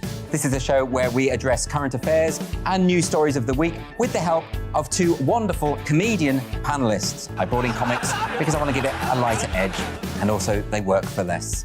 See you there.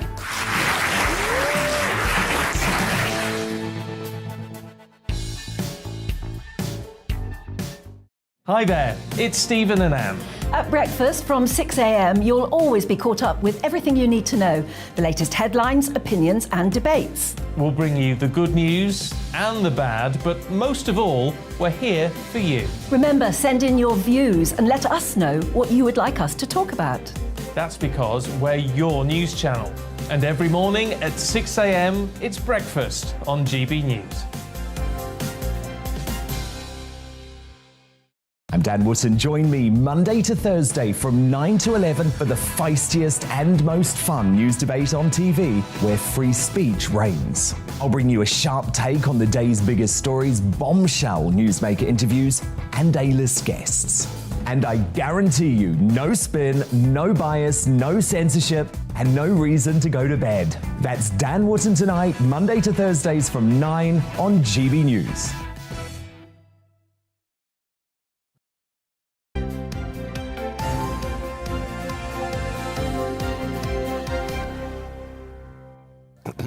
No, we're just sitting having a very strange conversation about Beyoncé's handbags there. Before we get into the paper review, Ali Mirage, tell us about Beyoncé's handbag and why it's so important.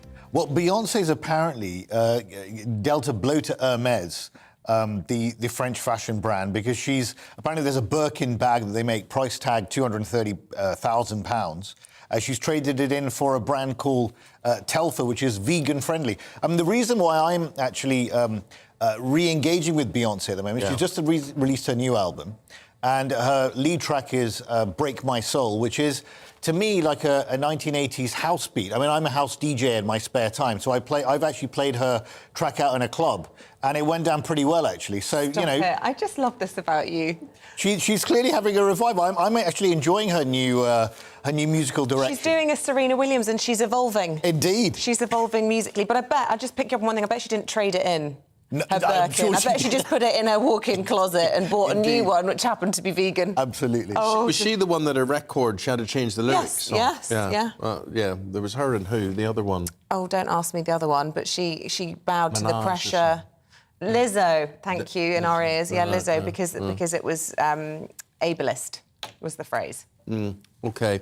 Coming to these two very shortly. I was just about to do the headlines. There was somebody, I'll just forget it. We're going to do the... Yes, let's do it. Let's crack on. So you were listening to Ali Mirage on handbags there. He's a columnist. And DJ. And Sam Lister, who's the political editor of the Daily Express. Sam, we go to you now. This is the front page of the Express. And we talk about your newspaper placing your trust and asking everyone else in the Conservative membership to do the same in Liz Truss. Yeah, it's a big moment for the paper. It's a big decision to take, and we've looked at the two candidates, and we think both candidates are great, but we've decided actually Liz Truss is the right person at this time to lead the country through the difficult challenges it faces. And obviously, quite a few of our readers are Conservative Party members. They will have a vote in this, and we've got Leo McKinstry setting out in depth why we think Liz Truss is the right person. He quotes one senior Tory saying she's brave, and that she's the sort of person you want to go tiger shooting with. Gosh. She's gutsy, and she's got the grit to see us through these tough times. So that's why we've decided to put our weight behind Liz Truss. It's always interesting when a newspaper endorses somebody. Obviously it had the power back in the day to make or break an election. It was all about the Sun back in Tony Blair's time. So the Sun would say. So the Sun would say, yeah. Pretty much only paper I think that's behind Rishi at this stage is at the Times. Which sort of says it all, really. Yeah, I think, we've even seen MPs today switching side. Chris Skidmore has defected from the Rishi camp to the Liz Truss camp.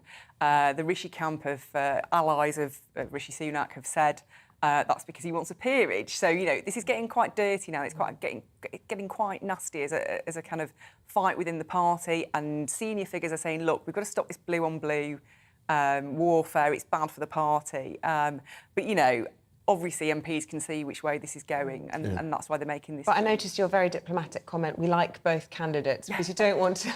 Well, they are both credible candidates. They've both got different things to offer, but we just think Liz Truss is the right person for this time.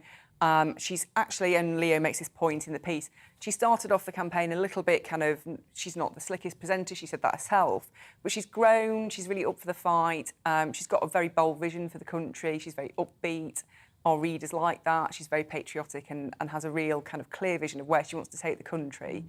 She knows how to stick the boot in as well. We go to the Sun page 2, Ali, there, branding Rishi Sunak, her opponent, as a doom monger.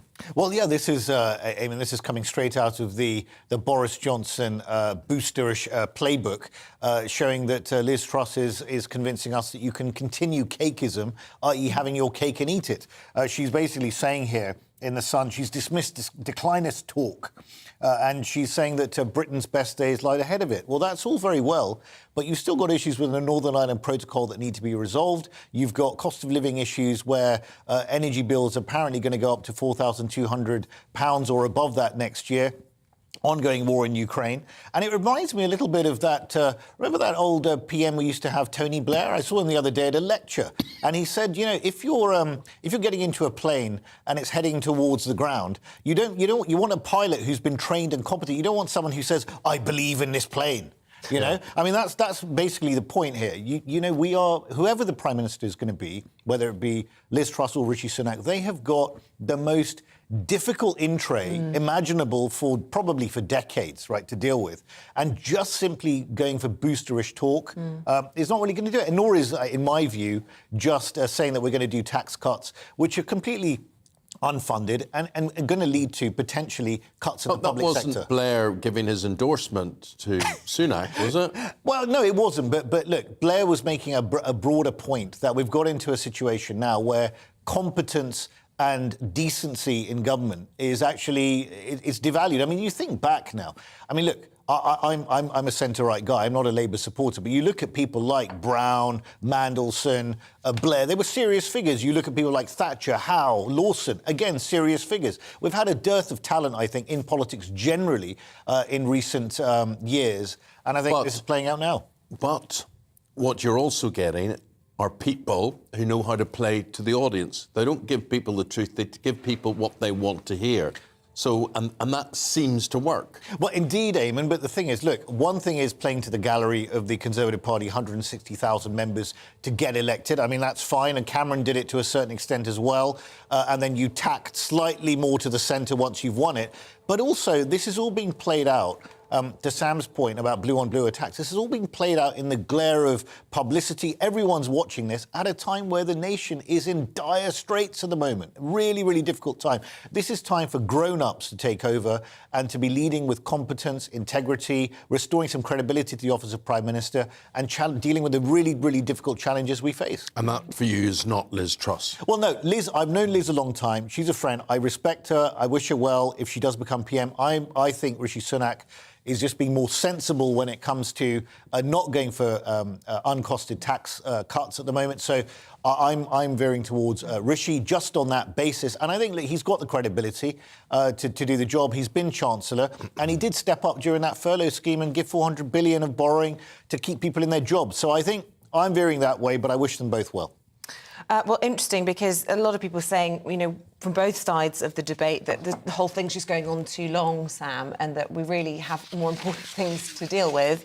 The Mail saying it's time for Rishi Sunak to, act with integrity, which he said is how he chooses to conduct himself, and actually stand down because he is trailing in the polls so significantly. Yeah, Stephen Glover has written a piece in the Mail today, and he says that, we need to curtail this contest, that the country needs action now to tackle the problems it's facing. It can't afford to wait another 4 weeks. All I would say on that is I think people will feel cheated if both candidates aren't properly put to the test. You have Liz Truss yourselves on GB News tonight. Your viewers want to hear from her, and there are different setups all across the country over the next 4 weeks, different hustings, different media events where people get a chance to ask their questions directly. And I think that's really important. And it is, I've spoken to Andrea Leadsom. She pulled out of the leadership contest leading to Theresa May being crowned as Prime Minister. She says Tory MPs are still furious with her about that because it did lead to this coronation. Theresa May wasn't properly tested. And so I think, actually this needs to run its full course. OK, interesting. OK, let's turn our attention. Oh, we're going to go to Theresa Villiers, I believe. I think let's do that, because we're just talking about lots of politics there, and we have the MP, former Northern Ireland Secretary, Theresa Villiers, Conservative from Chipping Barnet, who is a big Rishi supporter there. Theresa Villiers, I just wanted to bring you in there. Good morning to you, because we're talking about the two candidates there. What hope do you have for Rishi Sunak at the moment? He's fighting an excellent campaign. He had a brilliant hustings last night. He had a really strong hustings on Sky a week or two ago. I'm talking to Conservative members every day who are backing Rishi. Yeah, we know that it's a tough fight, but I strongly believe that Rishi has the right plan for our economy. We face difficult times ahead in this country, and he's the right leader to get us through them. Extremely difficult times ahead. When we hear talk of perhaps blackouts come the winter, we've heard about hospitals this week needing to make sure that they're topped up with diesel for generators in case of those blackouts. We're talking, I think it was Gordon Brown who used the word starvation, sort of poverty he never expected to see in his lifetime. All of that being reflected today in many of the front pages of the newspapers by Martin Lewis, who's become much of an opposition in all of this, saying that this is a zombie government, that we're spending too much time, and by we I mean the Conservative Party, spending too much time navel-gazing. There needs to be Cobra meetings, there needs to be emergency summits. Not enough is being done right now. The government's already implementing a £37 billion package to help people with energy costs, and aspects of that are already arriving in people's bank accounts. But I fully accept, as does Rishi, that we will need to do more. That's why he says that if he becomes Prime Minister, he would immediately suspend VAT on domestic energy bills, and he recognises that further support is also going to be needed. But I would emphasise, I would provide the reassurance that the measures already being delivered will involve a £1,200 amount of support for 8 million households. OK, and on that point, I mean, he has been non-specific about how much support he would give, and yet we're getting these really gloomy estimates that energy bills could go up to as much as $4,200 in the new year, which already straight away wipes out the package that he laid out back in May. Can we get some more figures? Well, he's already specific in terms of those measures he signed off as Chancellor, but I think at this stage it's too early to come up with numbers. At the very least, we need to hear from the regulator at the end of this month in terms of what the cap is going to be. But yes, absolutely, we do need to move swiftly on this, which is why we've got the announcement on taking VAT off energy bills for a year. Theresa, just finally, Why do you think we have another debate, and that was not a debate? It's Liz Truss being interviewed in Lee, in the northwest of the country, by various people in an audience. It's going to be on GB News 5 o'clock this afternoon. No Rishi to contend for her. What would you say to people who have got Liz Truss in mind on their membership forms to vote for her? Why would they be making a mistake? What would you say to them? Well, I just believe that Rishi has the more realistic approach to our economy. You know, Mrs. Thatcher, back in the day, she was clear that when there is an inflation problem, you need to beat inflation before you can reduce taxes. We all in our party and the Conservatives want to see taxes come down, but Rishi's approach is to beat inflation first, to grow the economy and then bring taxes down, which I think is the better plan and the one which is more likely to win us a general election. Understood, though, why tax cuts are viewed as inflationary by the Rishi camp, but handouts aren't. I just don't really understand the economics of that. I think you need to tailor your support for households with energy bills in a way which doesn't fuel inflation. I think there are, real concerns about many billions of pounds worth of tax cuts, particularly those, essentially which provide far more benefit to higher earners. I do want to see taxes come down, but I think we need to ensure that we don't reduce taxes in such a way that might fuel borrowing and leave the bill for future generations and potentially fuel inflation. OK, but just to be clear, I mean, it was Rishi Sunak who's handing out £400 to every household in response to increased bills, and that seems to me to be an inflationary measure if, as you say, it isn't targeted. Well, good job you're not a contender, man, isn't it? Good job you're not a candidate. Teresa Villiers, we're going to leave it there. Thank you very much indeed. Teresa Villiers, MP, Conservative MP for Chipping Barnet. Thank you very much indeed, and a supporter of Rishi Sunak there.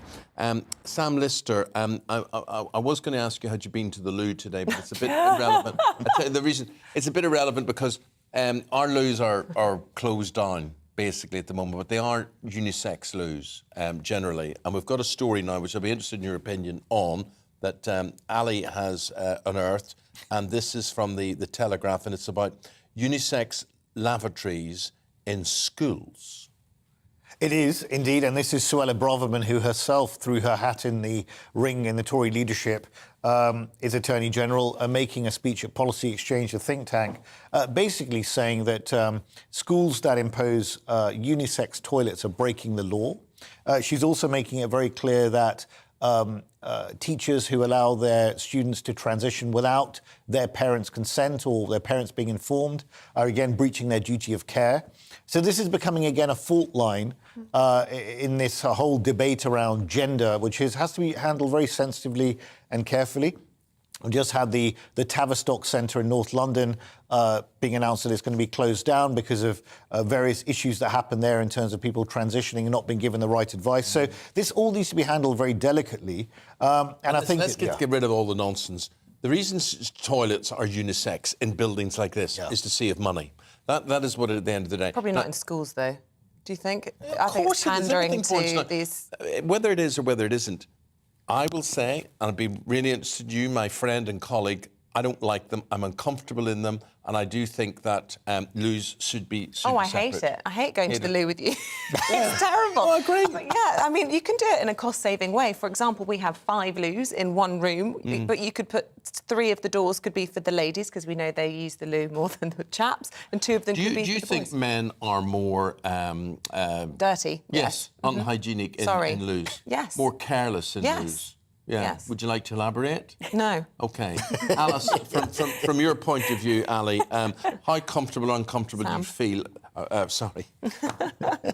How comfortable, Sam, do you feel going to unisex loo?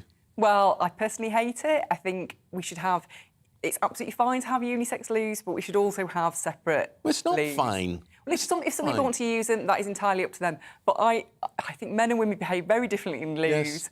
And actually, in your loos, I have bumped into people of both sexes in there who absolutely hate it and feel very uncomfortable. And as you say, men feel as uncomfortable about this as women. We, we want our privacy. I'm amazed how many men come out of the loo cubicle having not finished doing up their belts. Oh, I could love to do a whole impersonation of this, right? Not doing... So, Ali, here's what happens, right? What Isabel's referring to. I walked in the other day, and this guy comes up, pulling his trousers up from his knees. I've seen right? this with my own eyes and as putting well. Putting his zip up, putting his belt across. So basically, Nobody he walks out needs that. in his underpants, right? Pulling his trousers up. I never, in all my 62 years, have I come out with my trousers around my ankles to wash my hands. Have you ever seen me coming out? No, I have pulling not. my trousers up?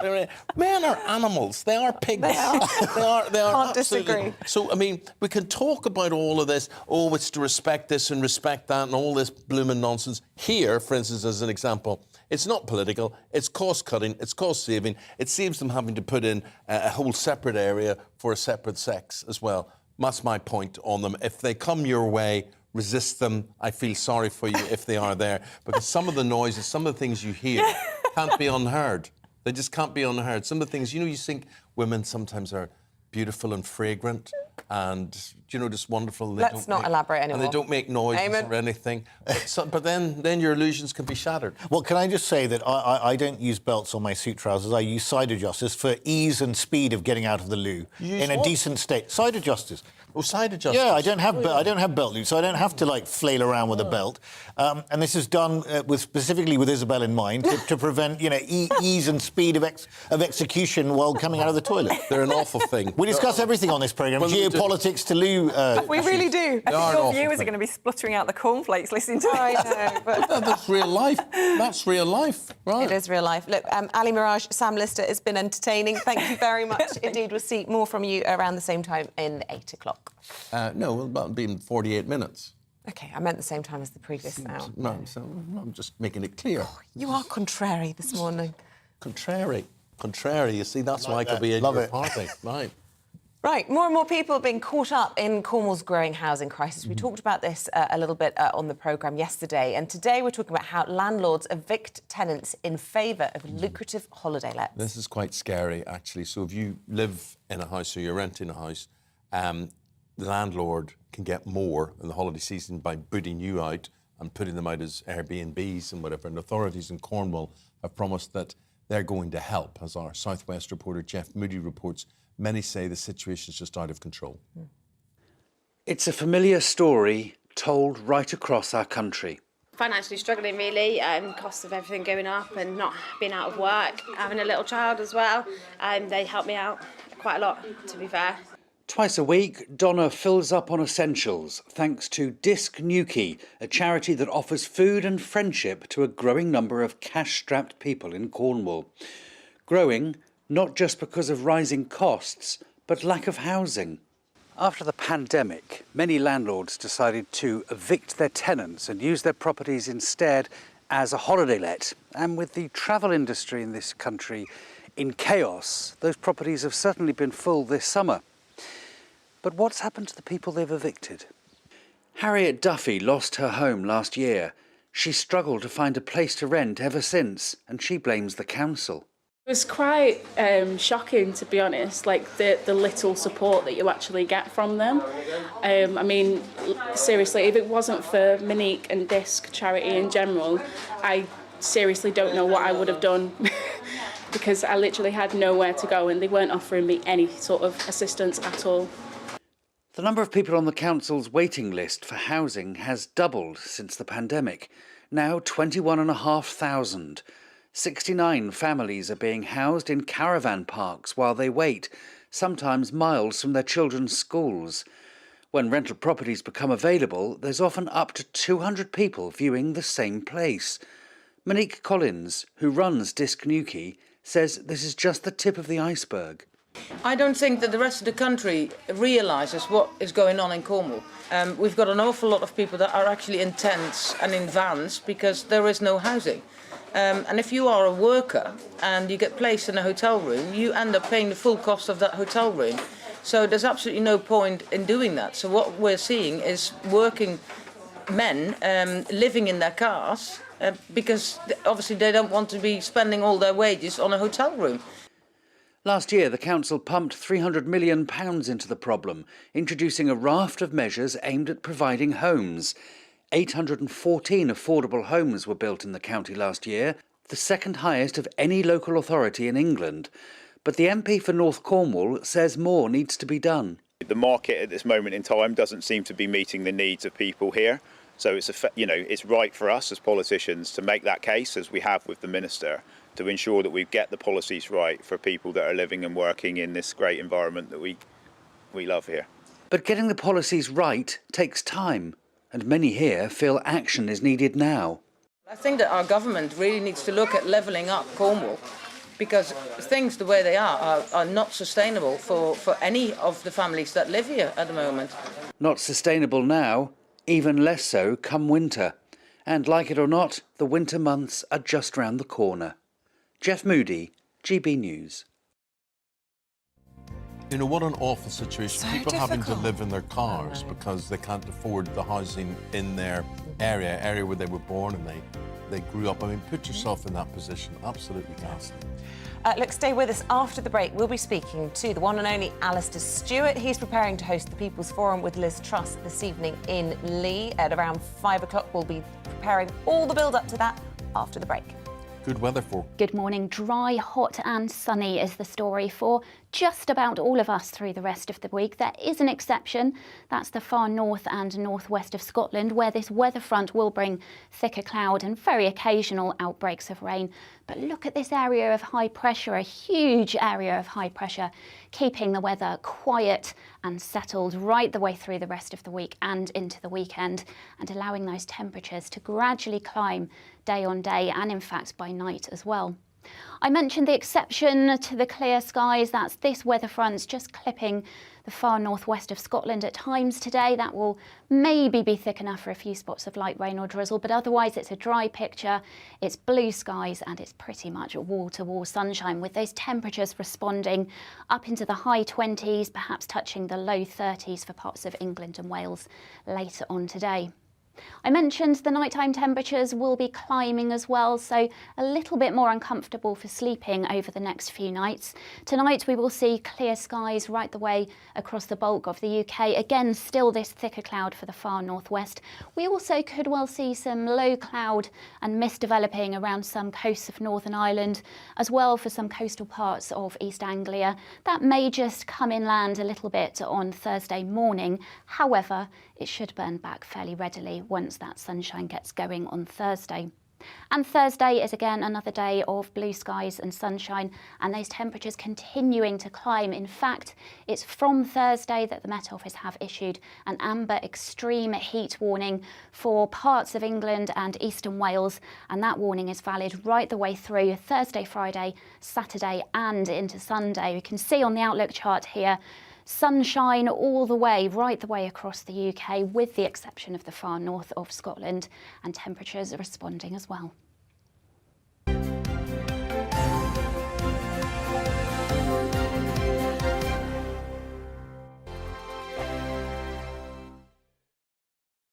Join my show Farage, 7 p.m. till 8 p.m. Monday through Thursday, and there you will get opinion, analysis, debate, and I'll cover stories that nobody else dares to touch.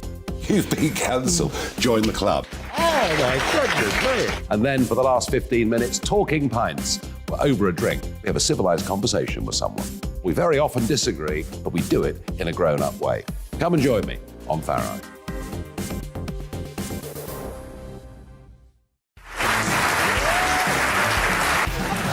My name is Andrew Doyle.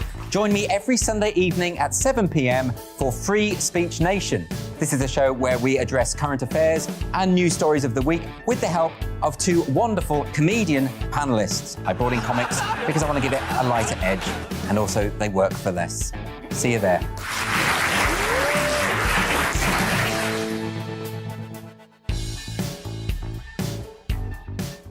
Hi there, it's Stephen and Anne.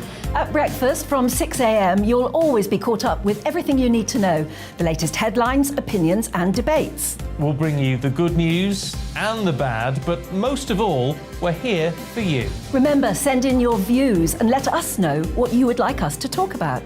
That's because we're your news channel. And every morning at 6 a.m, it's breakfast on GB News. I'm Dan Wootton. Join me Monday to Thursday from 9 to 11 for the feistiest and most fun news debate on TV, where free speech reigns. I'll bring you a sharp take on the day's biggest stories, bombshell newsmaker interviews, and A-list guests. And I guarantee you, no spin, no bias, no censorship, and no reason to go to bed. That's Dan Wootton tonight, Monday to Thursdays from 9 on GB News.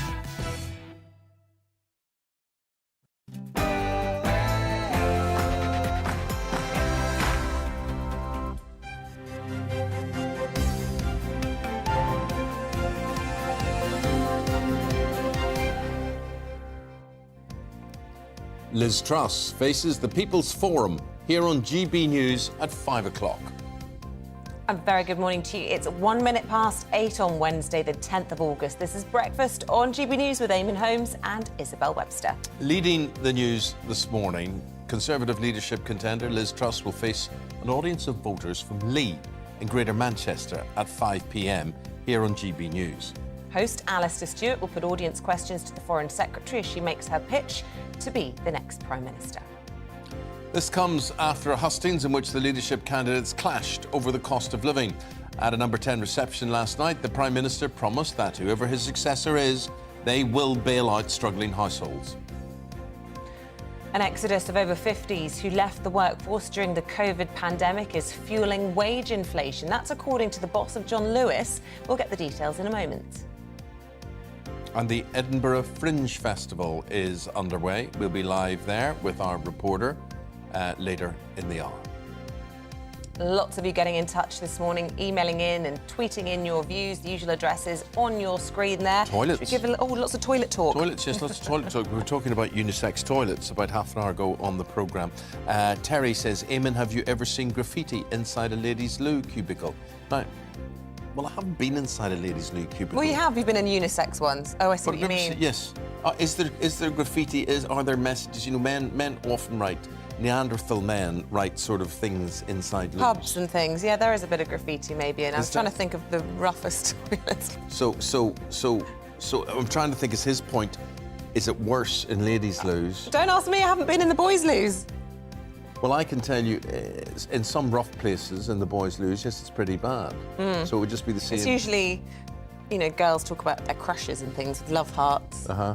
Men talk about parts of their body, I think usually. No, that's what I do. I think. No surprises there. It's not, well, sort of like a love heart, but it's, you know, when they draw things. But anyway. Gotcha. Right, Clive says, although I agree there should be separate toilets for men and women in the UK, I have toured France. I would say France, but Isabel would say France. Wouldn't you? I'd say France. No, you would say France, like Macron. Macron. Macron. Macron. In France. Do you say the Tour de France or the Tour de France? Tour de France. No, you see, you're so pretentious. I'm not. I can speak French. You're completely pretentious. So Clive says, I've toured France for 30 years, and the majority of French camping sites and other public areas, the toilets are used by both men and women, right? Is that farms and homes? Yeah. Yeah. I'm just saying, without a thought, maybe they have a different attitude to toilets, and I think they do have a different attitude. Probably. Have you ever been in the toilet after Alistair Stewart's gone in? No. Have you? Well, we share. I'm just saying. I'm only asking. I'm not saying there's anything wrong with that. I'm just saying that we have to share. Yeah, we do. With him. Go read this next one from Sean. I don't want to read that out, but the sort of thing that you wouldn't mind reading out. Oh, this is true. I don't mind reading it because it's factually correct. It's embarrassing. Sean, who is a woman, she says basically the difference between men and women in cubicles and toilets is that men have what she terms external equipment and they spray particles everywhere. Yuck, says Sean. She says women's equipment is inner and it hits the pan nicely. Can't disagree. Can't disagree. Right. If you disagree, get in touch. Yes, okay, back after this.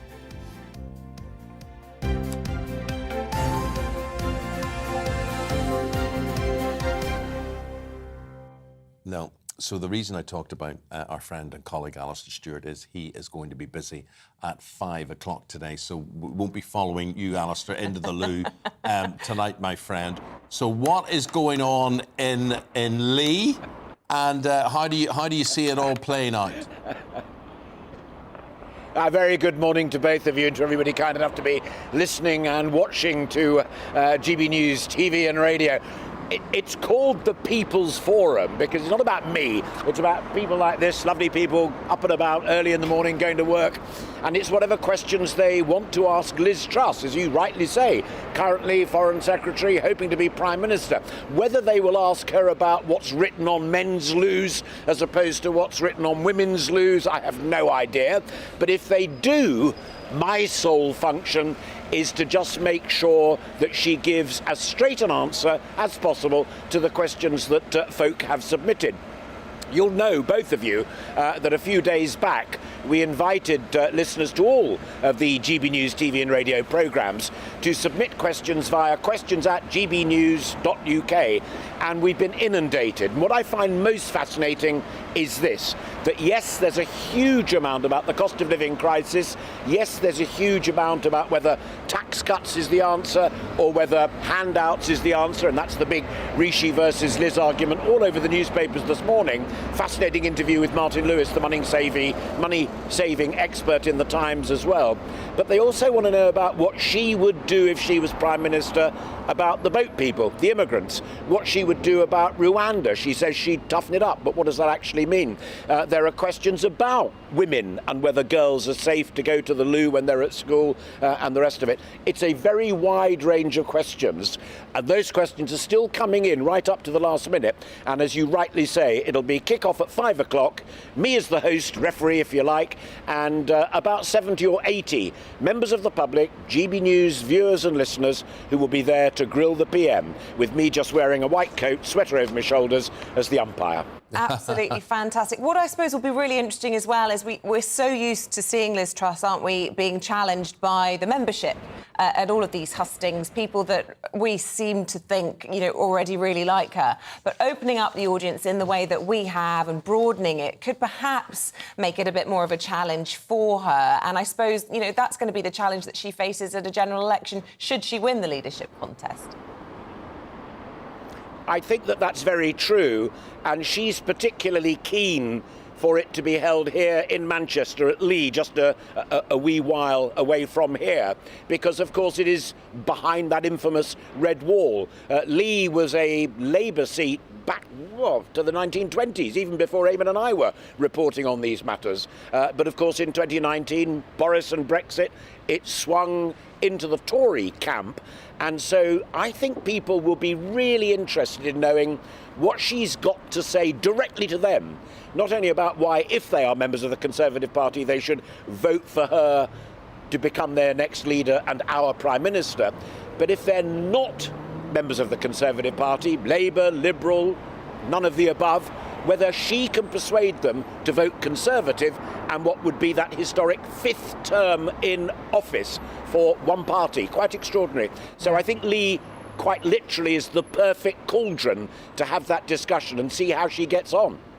OK, Alistair, we're looking forward to it. 5 o'clock right here on GB News. We'll let you get on with all of the preparations and the build-up. For now, thank you so much. Have a good one. Have a good one. Alistair We'll be Stewart, watching. the People's Forum. Thank you very much indeed. Well, there's been a big departure of people who are over 50 leaving work during the pandemic. And apparently, according to the boss of John Lewis, that makes wages higher. It fuels wage inflation. Dame Sharon White says the government must now think of ways to get older people back to work to tackle the labour shortage. Joining us now to discuss this, economics commentator Laurie Laird.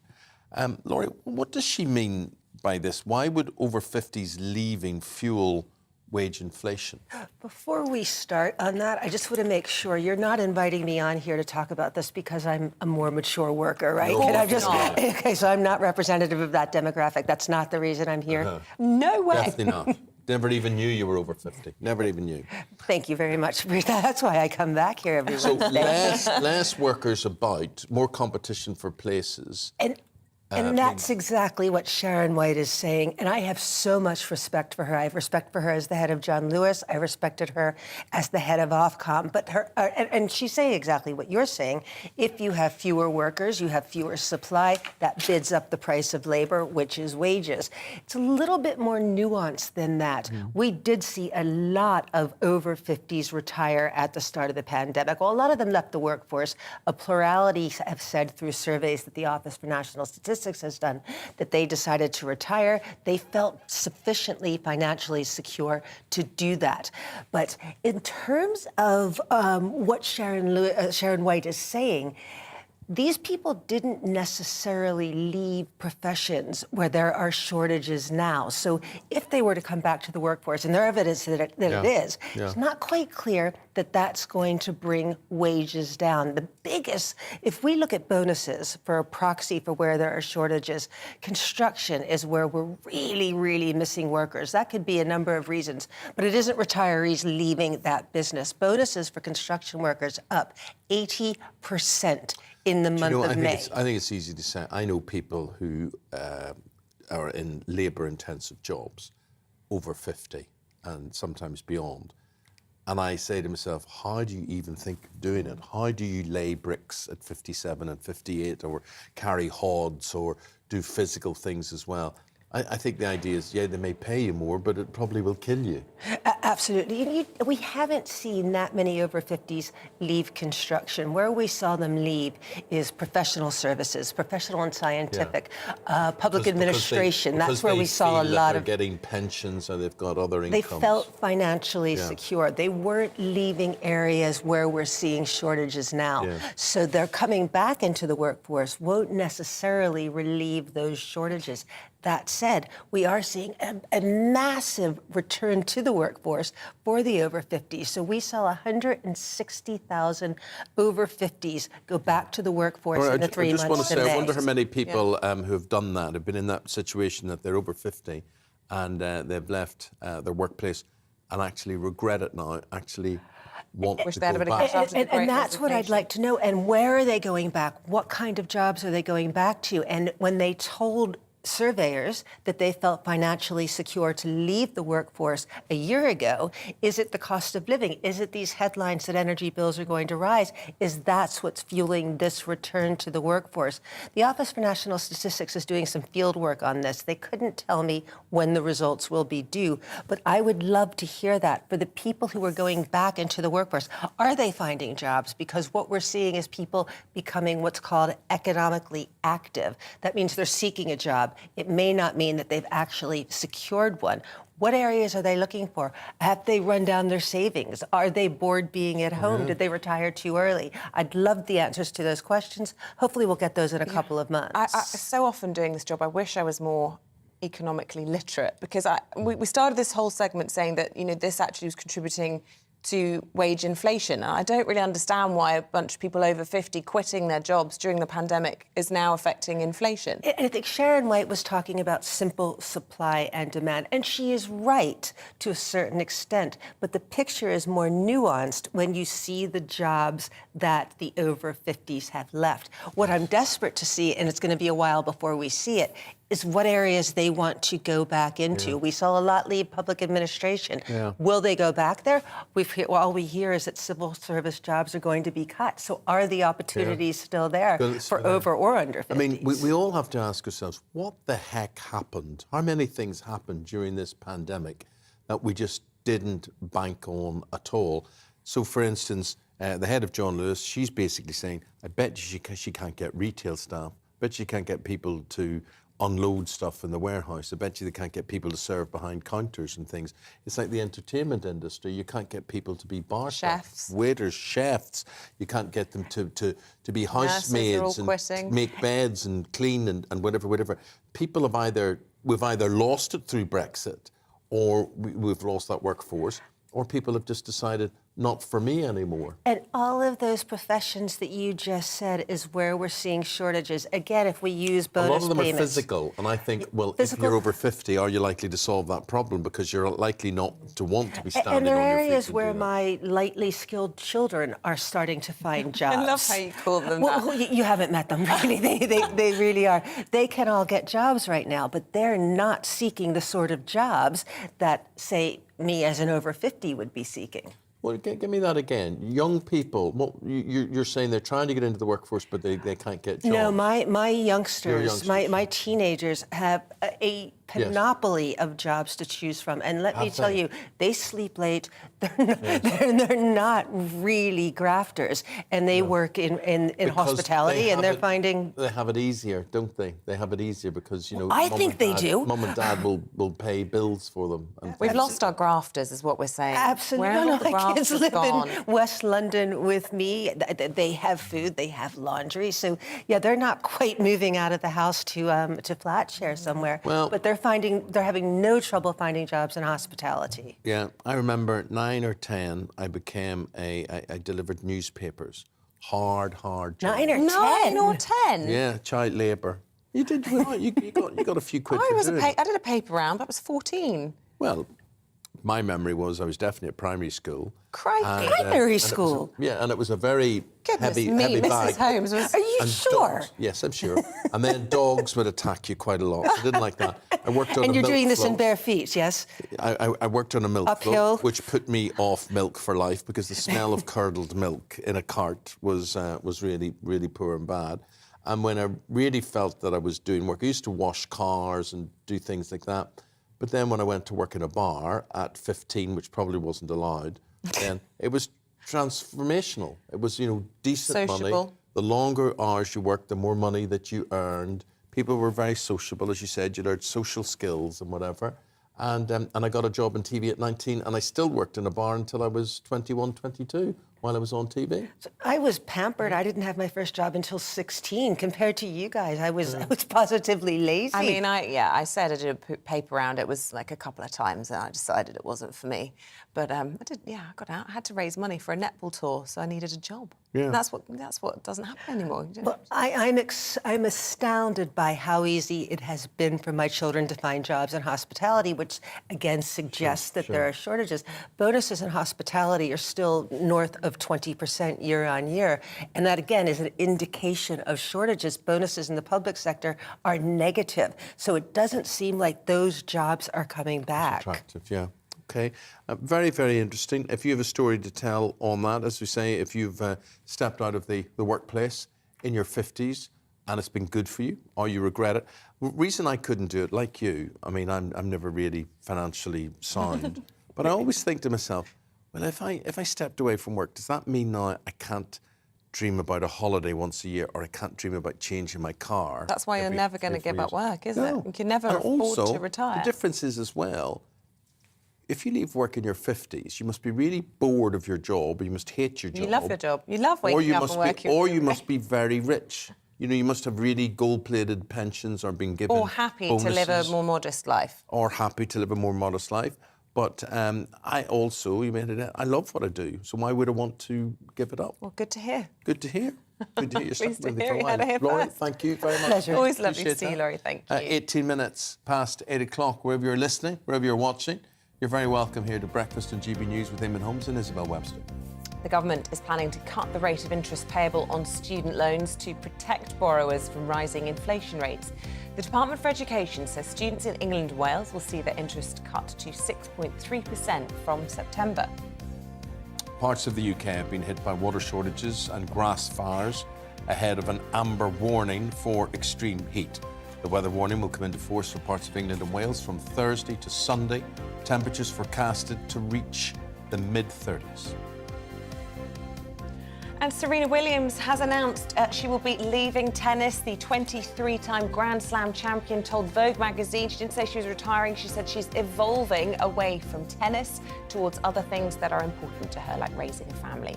She added she'll still play at the US Open, where she's won 6 of her major singles titles later this year. She's leaving the workforce. How old is she? She's 40.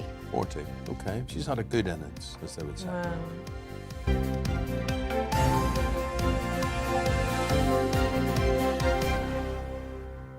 OK, we are the People's Channel. We also think we're the Farmers' Channel as well, which is very, very important, forming that connection which we think has been broken between us as consumers and what we buy in supermarkets and where our food actually comes from. Yeah, and what we're seeing is the lowering of pork prices and the increase in agricultural costs, and it's led to huge crisis for pig farmers. And as GB News takes a look at farming across the UK and the cost of living crisis, our reporter Doogie Beattie has been on his travels to the Midlands to talk to those at the forefront of the pork industry. I think the pig industry at this moment in time has just come through the worst 12 months that we've experienced, certainly in the last 30 years. We've had the perfect storm of lowering of pig prices, but at the same time having a massive increase in our raw material costs, so the costs of the feed for those pigs, and also a shortage of labour in the abattoirs, unable to process all of the pigs when they are due to be processed on farm. Richard Hooper, Farm Director of Harper Adams University, gives an accurate account of just where the pig industry is. Feed costs that don't look to be coming down fast enough are just part of the problem. We're about £250 a tonne this time last year for feed, an average feed. We're now £100 a tonne more than that. So it's a huge increase on our costs. So at the moment, I would say we are selling pigs at about 195 pence a kilo dead weight, and our cost of production is probably about 230, 235 pence a kilo production. So we're losing money at the moment. Animals that get too fat carry financial penalties, and COVID lockdown has caused a queue. Yeah, so that's been part of the problem, is we haven't been able to send pigs to the processor when we wanted to send those pigs, when they're prime, when they're ready, when they're in contract. If that pig goes 0.1 of a kilo over the contract weight, we have been deducted up to half price. Martin Rowley of Buttercross Foods has also felt the pain of lockdown, especially around pork produce. 90 to 100 kilos live, it is absolutely spot on for a bacon market. Yeah, the job closed down. Hospitality disappeared. It just was no longer there. And as a consequence, you know, a huge proportion of the British production and European production goes into hospitality. It was alongside chickens and beef and everything else in the industry. Some of it found its way back through retail, but nowhere near as much as with hospitality. People weren't eating as much at home as they would have done had they been going out. Food production costs are most definitely in the inflation equation, and calls for a new agri policy, especially around subsidies, is growing louder. I'm not sure single farm payment is the best way of helping farmers, because it's just based on the land that you farm. It doesn't actually instigate sort of innovation or efficiency on the farm. I think there needs to be support for agriculture. It just needs to be more targeted to get more innovation, get more efficiency, get more differentiation of product, and support in that way. Output levels for 2023 are down, and with that comes a worrying prediction. We know there's going to be a shortfall of pigs by 10 to 15% next year anyway. By 2023, the end of, there won't be a supply chain of high quality British pork. Doogie Beattie, GB News. Well, if you are a pig farmer, let us know. I do, yeah. Well, I like eating them, but I also think they're cute, which is weird. And they're very susceptible to sunlight. Because they're pink. Yeah. Do they have to put sun cream on them? I think, in theory, you should. Because they will get very badly sunburned. Indeed, I know for a fact, Jeremy Clarkson has a big pig, and it got sunburned. Oh, yeah. How do you know that? I think it died. From sunburn? It cooked, basically it was like a barbecued pig. I shouldn't laugh, But that sounds you like a shouldn't welfare laugh. They're very wicked. issue. It is an animal welfare issue, but pigs, when they're exposed to that sunlight and they haven't got cover or shade or whatever it is, they just frazzle, they just go like a sausage. Pork sausage. I don't know what to say to that. It's not, I think we're going to take a break. And after that, we're going to cheer everybody up, have some light relief. We're going off to the Edinburgh Fringe with our Scotland reporter, Davie Donaldson. First, though, is some sunny forecast for you. Good morning. Dry, hot and sunny is the story for just about all of us through the rest of the week. There is an exception. That's the far north and northwest of Scotland, where this weather front will bring thicker cloud and very occasional outbreaks of rain. But look at this area of high pressure, a huge area of high pressure, keeping the weather quiet and settled right the way through the rest of the week and into the weekend, and allowing those temperatures to gradually climb day on day and in fact by night as well. I mentioned the exception to the clear skies. That's this weather front's just clipping the far northwest of Scotland at times today. That will maybe be thick enough for a few spots of light rain or drizzle, but otherwise it's a dry picture, it's blue skies and it's pretty much wall-to-wall sunshine, with those temperatures responding up into the high 20s, perhaps touching the low 30s for parts of England and Wales later on today. I mentioned the nighttime temperatures will be climbing as well, so a little bit more uncomfortable for sleeping over the next few nights. Tonight we will see clear skies right the way across the bulk of the UK. Again, still this thicker cloud for the far northwest. We also could well see some low cloud and mist developing around some coasts of Northern Ireland, as well for some coastal parts of East Anglia. That may just come inland a little bit on Thursday morning. However, it should burn back fairly readily once that sunshine gets going on Thursday. And Thursday is again another day of blue skies and sunshine, and those temperatures continuing to climb. In fact, it's from Thursday that the Met Office have issued an amber extreme heat warning for parts of England and eastern Wales, and that warning is valid right the way through Thursday, Friday, Saturday and into Sunday. We can see on the Outlook chart here sunshine all the way, right the way across the UK, with the exception of the far north of Scotland, and temperatures are responding as well.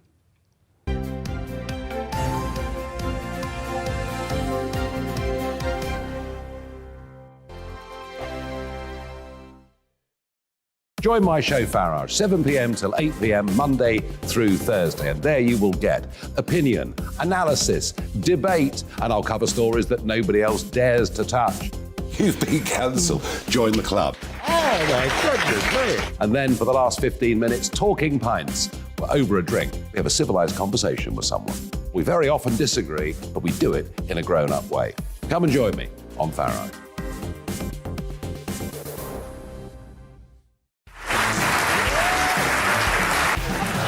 My name is Andrew Doyle. Join me every Sunday evening at 7 p.m. for Free Speech Nation. This is a show where we address current affairs and news stories of the week with the help of two wonderful comedian panellists. I brought in comics because I want to give it a lighter edge, and also they work for less. See you there.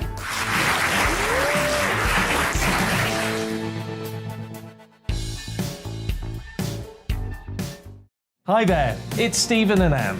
At breakfast from 6 a.m, you'll always be caught up with everything you need to know, the latest headlines, opinions and debates. We'll bring you the good news and the bad, but most of all, we're here for you. Remember, send in your views and let us know what you would like us to talk about.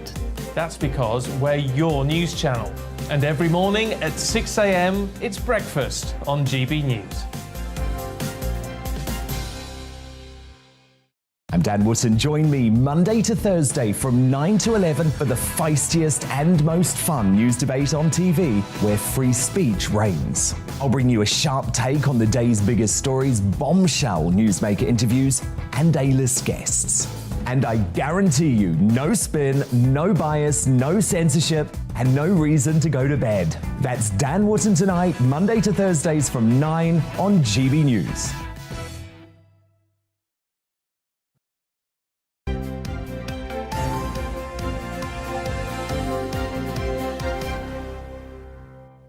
Just looking ahead, 8:45 in 15 minutes' time, we're going to be talking to the Education Secretary, James Cleverly, about Liz Truss's plan for new investment zones.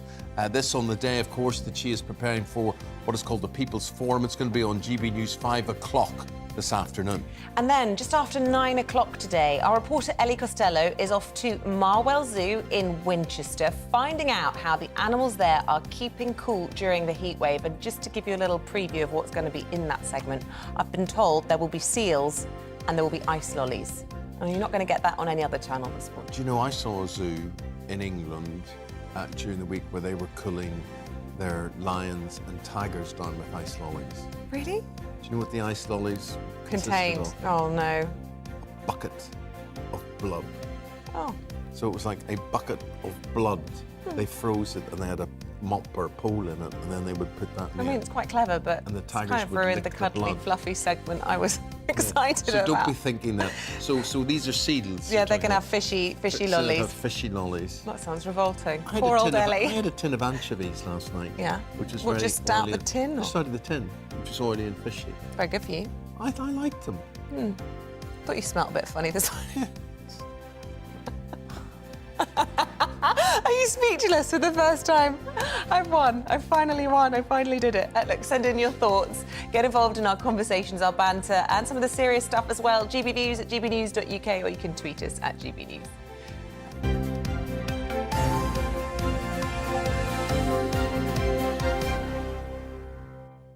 The Fringe Festival in Edinburgh is underway. There are a lot of performances there, hundreds of them. There are pop-up performances, bars, there are pop-up restaurants right across the city. Have you ever been?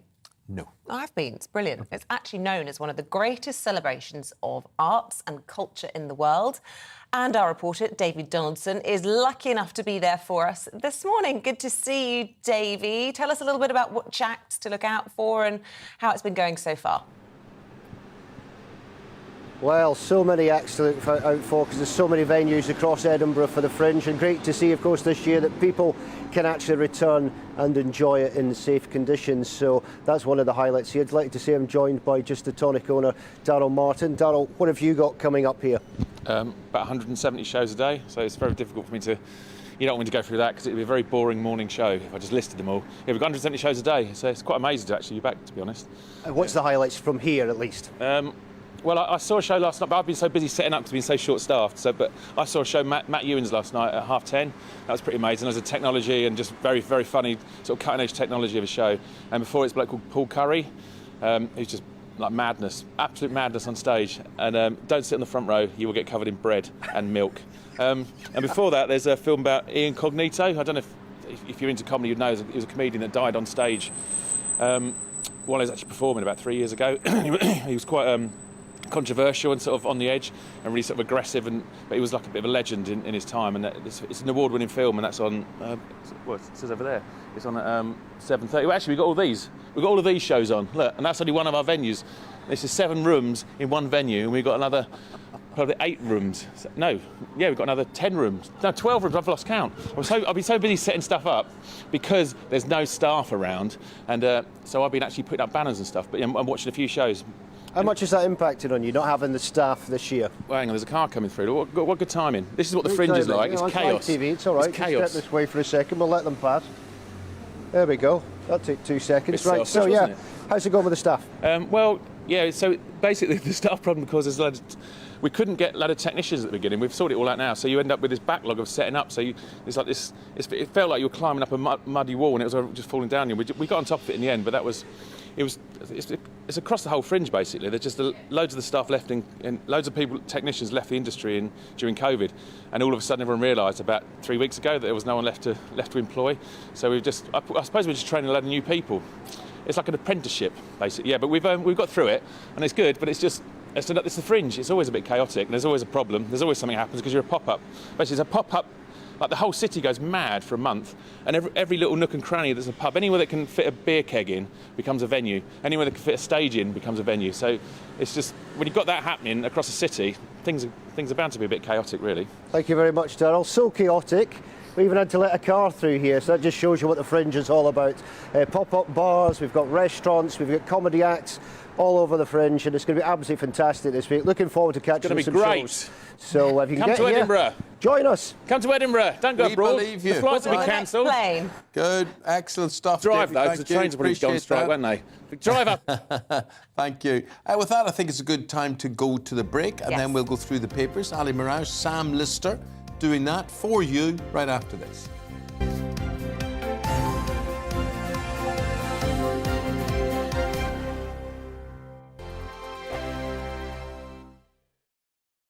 Join my show Farage, 7 p.m. till 8 p.m. Monday through Thursday. And there you will get opinion, analysis, debate, and I'll cover stories that nobody else dares to touch.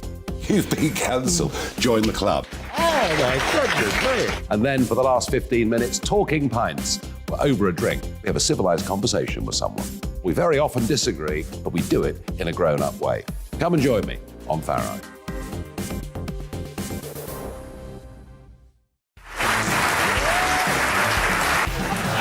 My name is Andrew Doyle. Join me every Sunday evening at 7 p.m. for Free Speech Nation.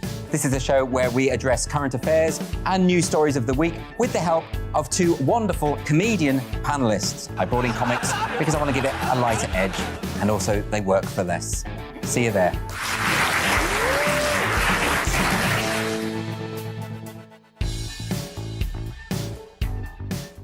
Hi there, it's Stephen and Anne. At breakfast from 6 a.m, you'll always be caught up with everything you need to know, the latest headlines, opinions and debates. We'll bring you the good news and the bad, but most of all, we're here for you. Remember, send in your views and let us know what you would like us to talk about. That's because we're your news channel.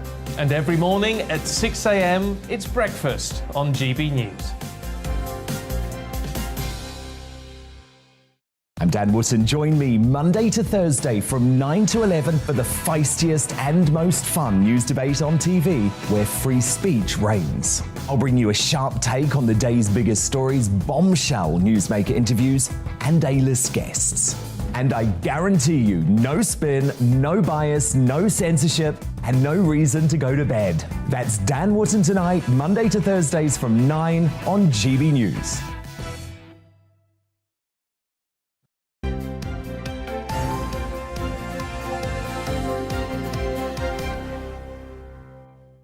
It's coming up to 20 to 9. We're going to go through the papers this morning one last time, joined by the newly appointed political editor for the Daily Express, Sam Lister. Welcome back to you. And the columnist at The Article, also founder of the Contrarian Prize, Ali Mirage. You've come to the right place in that case. A very warm welcome back to you as well.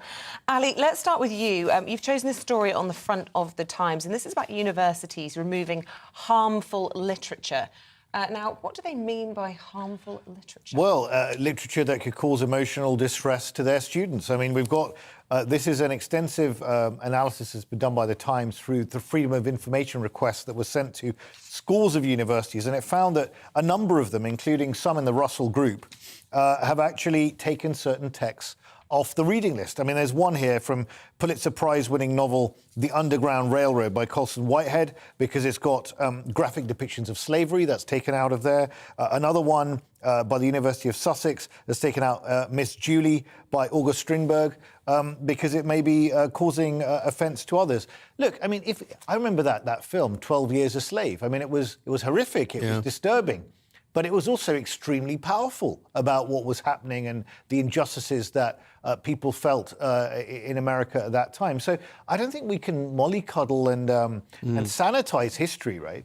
And it seems bizarre this happening. I mean, it reminds me of this book that was written by Greg Lukianoff and Jonathan Haidt called The Coddling of the American Mind. This seems to have started in American universities. Yeah. They try and track why it started, and it seems to be increasing safetyism by parents that we've got to protect our kids from any sort of harm at all. That's what you're talking about, not necessarily that the content is inaccurate or non-contemporary, you know, that it may be, you know, the wrong sort of view towards the way we would treat women nowadays, or people who are gay or something. That's not what you're talking about. You're talking about, so say something like The Boy in the Striped Pyjamas. You're talking about, oh, you might be offended because this is about scenes in a concentration camp, therefore don't read it. That's a different thing, that's right. And you're talking about people like Chaucer, Shakespeare, etc., that will have all written things that in today's world that we're living in might be seemed a bit,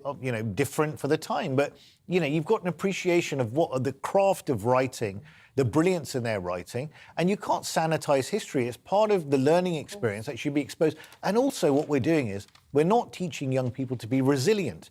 This, to me, smacks of Western fragility. We're in a world now where we're going to be competing against China, India, that are going out there and going to be eating our lunch economically, and we're going to be worrying about this sort of stuff? Which universities were the worst offenders? It seems to me there should be some sort of league table. I know that this comes down to schools as well, but I talk about this a lot with my friends who are parents, and they would like to know which schools are particularly pandering to these things, whether it be unisex toilets or whether it be blacklisting particular literature, and be able to make an informed decision about where they choose to send their children to be educated, or the young people themselves choose to go on to tertiary. Well, there are a number of them. There are a number of them, including some of the Russell Group here, and parents should actually be asking and students themselves should be going and questioning the actual lecturers before they join these universities about openness. I mean, we've heard like loads of people being now no-platformed in universities, and some people say that this is all blown out of proportion. It doesn't really happen. Well, I'm afraid it does. I mean, you look at certain academics that have effectively been hounded off their campuses, on Sussex, Selina Todd at Oxford, etc. So these things are happening, and we need to be able to teach people to be able to engage in a respectful debate where both sides of the argument are heard, and you might actually surprise yourself by learning something from someone who disagrees with you. Absolutely. Sam, in your role as political editor of The Express, Boris Johnson, so last night he has a function at Downing Street, and he said he was certain that his successor would bail out households over the cost of living. Will they thank him for that? I doubt it. I mean, obviously it's easy as an outgoing PM to start spending money when you don't have to actually deliver on it. But I think, I suppose what he's saying is the reality is energy bills are going to hit such heights that it's almost inevitable that some extra help will have to be found at some point. But, it's making an intervention, isn't it? He's showing he's still around, and he still has the power to make front pages, and he's still relevant. So, but, he cannot do anything in these final few weeks. He is a caretaker Prime Minister now, and he cannot take any big decisions. So I want to ask Ali about this, because we are about to speak to the Education Secretary who's supporting Liz Truss on this. And essentially this is committing... We already know that Rishi Sunak is happy to bail out families on this particular issue. So what he's basically saying is if Liz Truss comes into number 10, she will too. Why can't she just come out and say that? I know you're friends with her. Yeah, I know. Look, I think Liz, and she's obviously can speak for herself, I think she's been under some pressure in recent days to actually commit to giving more, and she's saying she will not outline what's going to be in her future budget now. There will be an emergency budget within a few weeks if she does take office.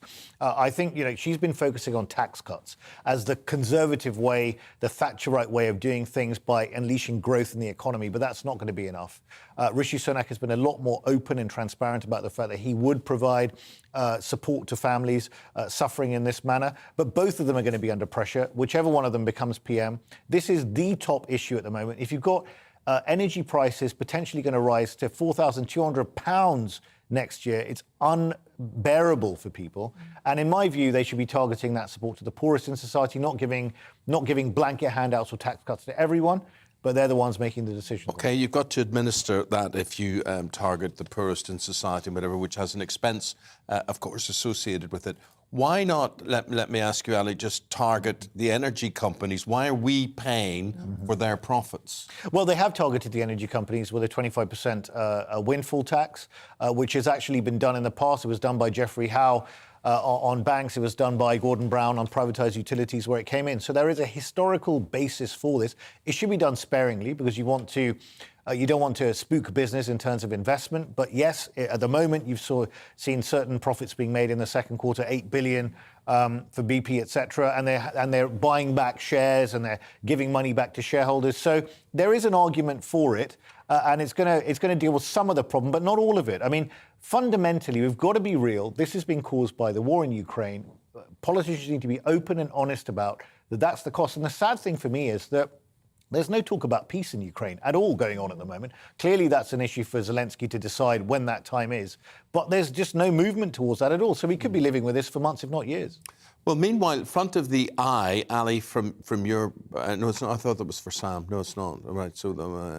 anyway, right, we're going to... We'll go to Telegraph. Yeah, let's go to the Telegraph. Dogs for dating. Pint-sized pooches are the top dogs for dating. What, dating each other or their owners dating? What is this? If you're a man and you were trying to attract a mate, then take out a small dog seems to be the message of this story.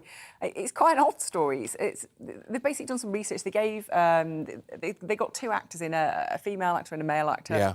They gave them both dogs. They took pictures of them with the dogs, without the dogs, then showed them to people. You know, who do you feel more safe around? And the picture of the man with the dog, small dog, seemed to kind of make women feel safe. But then when you get to the small print, this fella was only 5'4", so you know, you're not going to be intimidated by him anyway, generally, are you? But he needs all the help he can get by the sounds of things. Yeah, so you know, I'm sure he wouldn't want a large dog. It'd be slightly out of proportion, wouldn't it? But anyway, yeah, it seems to be the small dogs are the way to go. And you know, I am very much a fan of small dogs. Little. Do you have one? I don't. It's not. We don't have the home life that would allow that to happen. But the minute I retire, we will have many, many dogs. Right, well, that's good. Please adopt, don't shop. Oh, absolutely. Do that. Plenty of them around. But I find when I'm walking my dog and I go to the park and whatever, Isabel, it is amazing. Very few people have big dogs. Oh, right. Very few people. The whole trend over the past 5-6 years or so Little has been ones. smaller dogs, But like toys. When a dog's involved, all the usual rules of being British and not really talking to each other go out the window. Right. Everybody's so friendly when they've got a dog. That is true. Now, I realise where I've been going wrong all these years, right? So this was a solution. But look, yeah, no, certainly, and dogs are biddable and they are man's best friend. I mean, look, it's got a picture here in the Telegraph of Boris Johnson with his dog, or Carrie's dog, Dylan, who apparently, according to some reports, Boris Johnson was getting really irritated with Dylan because he's running around Chequers, eating up sort of rare books and sort of also urinating all over the place. So it's causing some problems. But look, we're a nation of dog lovers, so it's not surprising. Well, if a dog's doing something, there's something wrong with it. There's something that's disturbing it, and you just have to get an animal psychologist ready to talk to it, to find out, or to talk to you about what the dog is doing, because it does things for a reason. It is fascinating. They are man's best friend. They are absolutely amazing, and adopting a dog really did change my life. Absolutely saw things in a completely different way. I was watching a programme, I was just saying to my son last night, he wasn't interested in this, but I know, gathered with you lot, you will be interested in it. I was watching this David Attenborough programme, which showed, you know, all birds are descendant from dinosaurs. Did you know that? No. I thought everybody knew that. Do you know how many bird species there are in the world? 8,000. Not too many, I would have thought. 8,000, not too many. But basically, dinosaurs had to adapt. They had to start growing feathers to attract mates. And also they were in woodland areas and they had to get up trees to get food and things. So they had to learn not to fly up the tree. They climbed up the tree and they sailed down again. And then their wings developed into birds. But so all birds, when you look at a bird and you look at a dinosaur, they're not that dissimilar. The figurations. Some dinosaurs were birds, or, you know. Yes, pterodactyls and things. And all Isabel, Eamonn's Renaissance man, the modern Renaissance man, and covering it all. Covering it all here. Covering it all. But anyway, as I said, you'd be gripped by all of that. Look, speaking of covering it all, let's go to Mar-a-Lago, shall we? Or wish we could. Lovely Palm Beach in Florida, where obviously the scene of the crime, whether or not you're a Trump supporter or not, you know, the FBI agents being the perpetrators or President Trump being the perpetrators. Tell us the latest twist in all of this. Well, this is Donald Trump saying that his, inverted commas, beautiful home in Mar-a-Lago was invaded, basically, by FBI or inspected by FBI agents, over 30 of them. His son was on the media yesterday saying this was absolutely outrageous. And obviously it's going to rile up his supporters ahead of the midterms in November and ahead of a possible, another potential bid by Trump to come back as having another crack at the presidency in 2024. So this is again going to lead to increased division in already a divided society. We've already had the Capitol riots inquiries of January the 6th, which has again been very, very divisive and very political. And they're now going for Merrick Garland, the Attorney General, for authorising this. And Trump is actually saying that this is an indication of the weaponisation of the justice system, which is exactly what you would expect him to say. Yeah. And how, Sam, would you comment on that, you know, from a political perspective? Well, I think it just absolutely galvanises his supporters, doesn't it? And actually, his opponents will think, you know, this is going to kind of shelve any attempt for him to come back, but it's done exactly the opposite. All it's done is rally people back to his side, and obviously may well spark this early announcement of his intention to run again. So I think it's spectacularly backfired if it's any kind of attempt to stymie him. Okay, guys, for the moment, thank you. Well, I think that's it for the day for you guys. Yes, thank you very You've much. put your shift in, really do appreciate it, because we've got to go now, because we've got the Education Secretary, James Cleverly, standing by. Big supporter of Liz Truss, and tonight she's going to face an audience in Lee, in the northwest of England this evening, hosted by Alistair Stewart. James Cleverly, morning to you. Good morning, good morning, good morning. I was going to say it's match day for you, but every day seems to be match day, doesn't it, when it comes to these debates and hustings? Yeah, look, it's a tough process. It's a rigorous process. I'm glad that it is. I think at the start of this campaign, a lot of people assumed that this would be Rishi in his element, and what we have instead seen is Liz get stronger and stronger, getting more and more support. We've just seen another, I think, 10 MPs who have announced that they'll be supporting her. And what I've seen is when she is in those crowds, when she is in those debates, she has really, really shown that she is a fierce campaigner, and that's exactly what we're going to need as a party going into the general election. And what I've seen working with her in government is she is a really effective, experienced, delivery-focused minister, which is exactly what the country needs with whoever goes into number 10. Well, interesting you mentioned number 10. We saw the current resident there speaking yesterday, pretty much committing whoever takes over the keys from him to further help to deal with the cost of living crisis. But it seems that Liz Truss is incapable of committing herself during this competition. Why is that? Why can't she just come out and talk about how she will help? And we heard from Martin Lewis today, who many people know and trust and have done so over the years through Consumer his expert. money-saving expertise. And he said it's outrageous to suggest that her tax cuts could help people get through what many people are going to say the worst winter on record in terms of trying to pay bills. Well, Liz has committed to a support package for the people that need it most. But what she has said is that the current tax level that we're experiencing, the highest in over 70 years, is unsustainable. And you can't just keep taxing money from people in order to slosh it around in a Whitehall system and then give some of it back to them in order to help them pay their bills. The best thing to do is for those people paying tax is to let them keep more of the money that they are earning. And she said she will do that by not putting that national insurance rise in place. And she said she'll be lifting those green levies so that will also help bring down people's energy bills.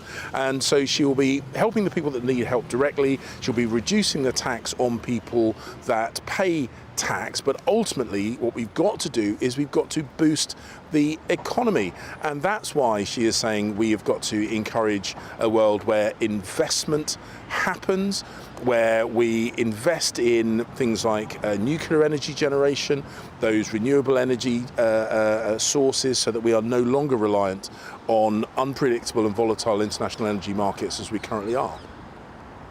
Right, good that you've come on to that, because one of the big announcements she's going to make today is talking about new low regulation, what are called investment zones, and also creating full fat free ports.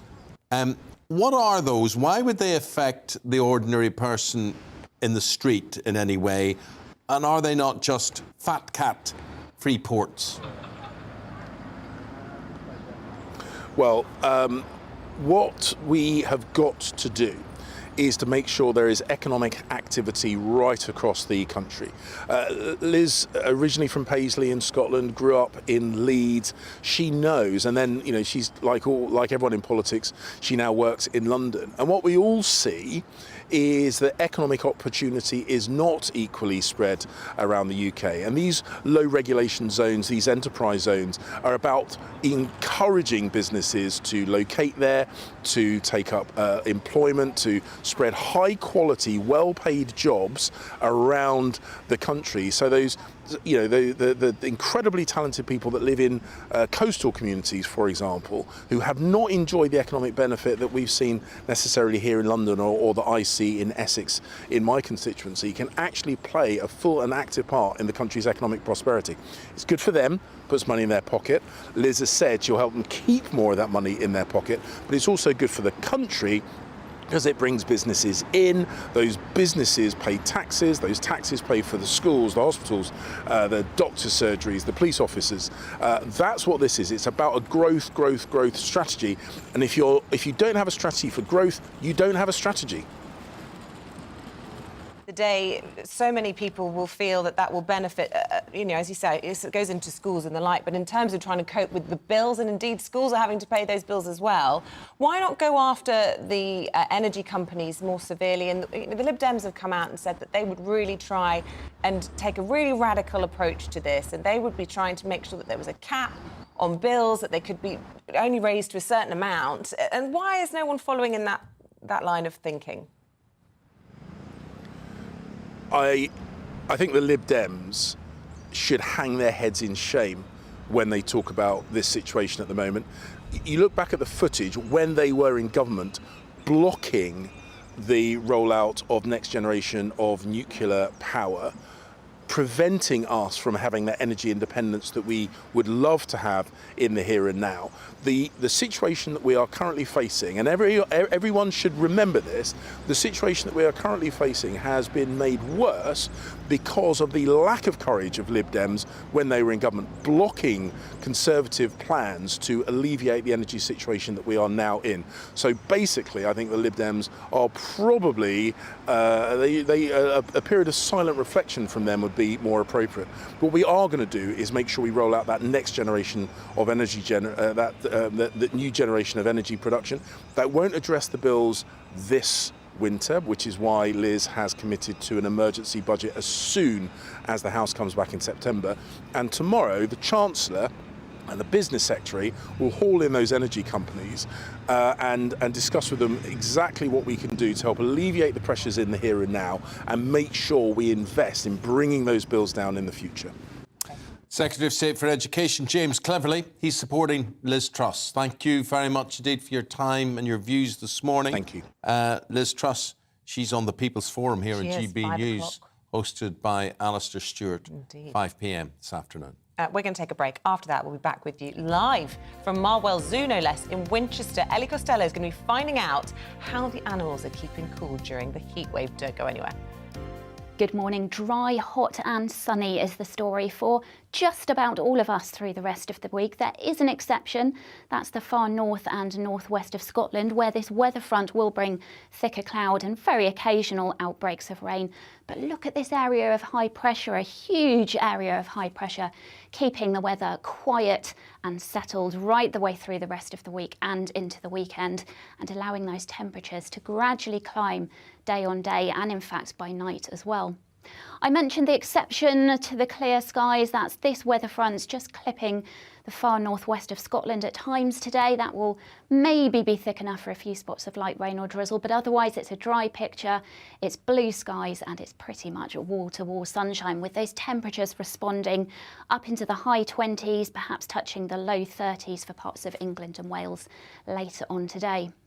I mentioned the nighttime temperatures will be climbing as well, so a little bit more uncomfortable for sleeping over the next few nights. Tonight we will see clear skies right the way across the bulk of the UK. Again, still this thicker cloud for the far northwest. We also could well see some low cloud and mist developing around some coasts of Northern Ireland, as well for some coastal parts of East Anglia. That may just come inland a little bit on Thursday morning. However, it should burn back fairly readily once that sunshine gets going on Thursday. And Thursday is again another day of blue skies and sunshine, and those temperatures continuing to climb. In fact, it's from Thursday that the Met Office have issued an amber extreme heat warning for parts of England and eastern Wales, and that warning is valid right the way through Thursday, Friday, Saturday and into Sunday. You can see on the Outlook chart here, sunshine all the way, right the way across the UK, with the exception of the far north of Scotland, and temperatures are responding as well.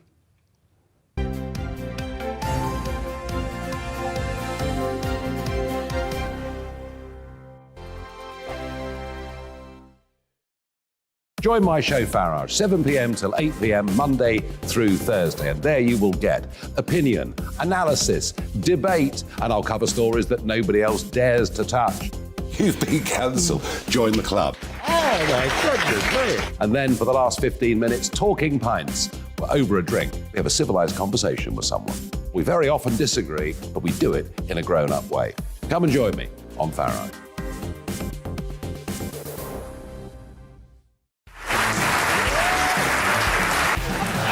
My name is Andrew Doyle. Join me every Sunday evening at 7 p.m. for Free Speech Nation.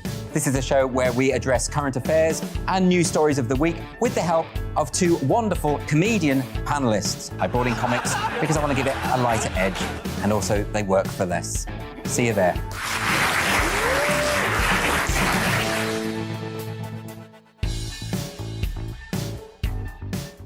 Hi there, it's Stephen and Anne.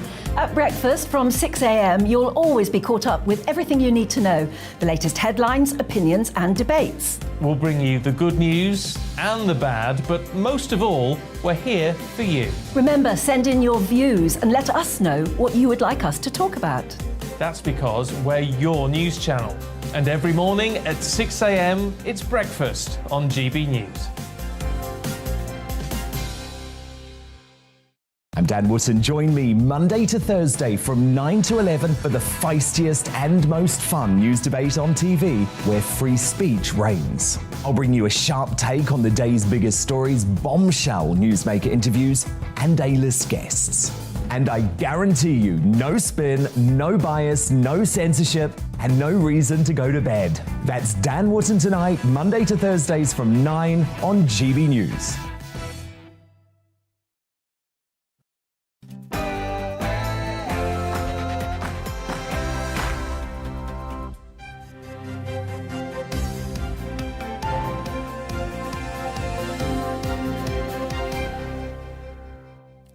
Liz Truss faces the People's Forum on GB News tonight. Hello there, very good morning to you. The time is 9 o'clock. It's Wednesday, the 10th of August. Thank you for your company on Breakfast on GB News with me, Eamonn, Holmes and Isabel Webster. Here's what's leading the news this morning. Conservative leadership contender Liz Truss will face an audience of voters from Lee in Greater Manchester at 5 o'clock here on GB News. Host Alistair Stewart will put audience questions to the Foreign Secretary as she makes her pitch to be the next Prime Minister. All of this comes after a meeting last night in which the leadership candidates clashed over the cost of living. At number 10, a reception there last night, the Prime Minister promised that whoever is his successor will bail out struggling households. Temperatures are set to reach up to 35 degrees in some areas in the next few days. We'll all be making the effort to stay cool in the next few days, but how are animals going to be coping in the weather? Our reporter Ellie Costello will be live at Marwell Zoo in Winchester on that shortly. And we'll transport you there live via satellite, and you can join in any of our discussions. You can email gbviews, gbnews.uk, which you've been doing this morning. What are folks saying? Lots of people talking about Rishi's suits, because of course you're not a big fan of the short trouser. Paolo says his dress sense is like Norman Wisdom's. But he's like Norman Wisdom. This is the Quib style. you don't know what you see. That what that means is a tight blazer. Okay. Yeah, it's not short trouser, but everything is like slightly shrink Slim wrapped. fit. I mean, he's slim, but why does he wear his suits tighter than they need Showing to off be? his lovely lean physique. Maybe, Mike yeah. says maybe he's purposefully trying to show off his £700 shoes. Yeah, Could be that. maybe, yeah. Kate says, what a mess he always looks. Certainly a tailor saw his money coming and gave zero back in style. A schoolboy's look does not look good with a £3,000 tag. Trousers tight and argued with his ankles. We were talking about unisex toilets here. We were making our view. We have them here at GB News. We're not fans of them. And ours, for instance, is cleaned by a delightful woman. And Robert says, I've been in men's lavatories, both in this country and abroad, when using them, and female cleaners are doing their work, which is very unedifying, really. But, you know, my respect to anybody who cleans toilets for a living, who would do it. So well done to them. Derek says, I agree that the majority of men's loos are disgusting. I wouldn't want females in my family to be forced to have to use men's loos, which is sort of what I was saying as well. Yeah, absolutely. Well, look, get in touch. Let us know your views, the usual ways. They're on your screen. And we're also appealing... Sorry, before you get to that, Len is saying, and this is an interesting point, how many school kids come from homes with separate male and female toilets? I rest my case. So Len's a smart ass, you know. Basically, no, he's making this point, well, you share them at home, why not? I definitely think there is a difference between people who... Strangers and live your and know intimate family. Yeah, and say, for instance, you have to deal with bosses. You know, you go in with either male or female bosses, and they're in the cubicle next door to you and whatever. There is a difference, Mr. Lane. And for instance, you know, at home, my wife is very anti anybody who would ever, and I am too, leave the loo door open. Well, while doing... I do know someone who I shall not name who insists that the men in the house use a certain loo and the ensuite is reserved only for the lady of the house. And I can see the sense in it. You see the sense in that?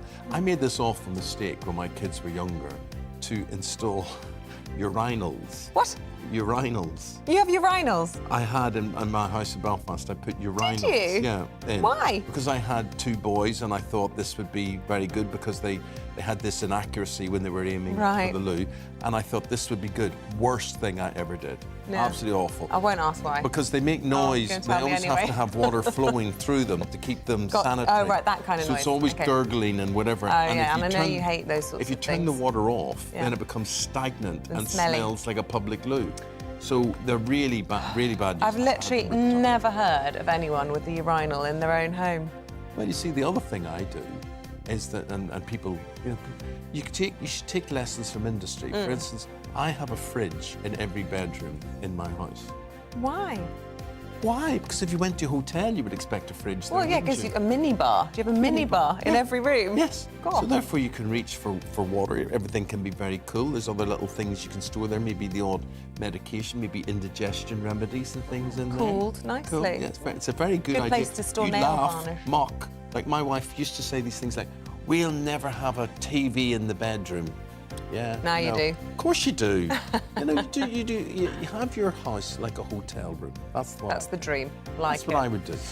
Look, we also want you to get in touch with the People's Champion. We've been appealing for you to send in the details of someone that you know goes above and beyond and really deserves a bit of a shout out. We'd be happy to do that for you. Let us know who they are. Send us the details. Email us with the title Breakfast People's Champion.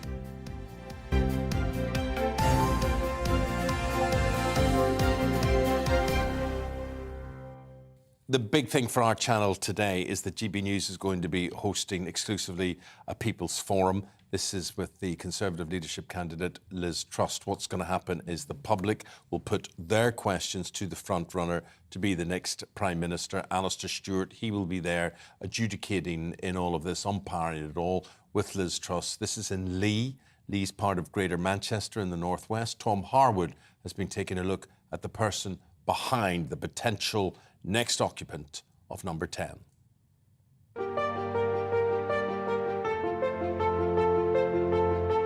Liz Truss could well become our next Conservative Prime Minister, but she was once a Liberal Democrat.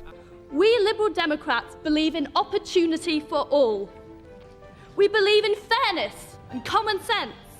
She was born in 1975 and as a young girl moved to Paisley with her family and then to Leeds.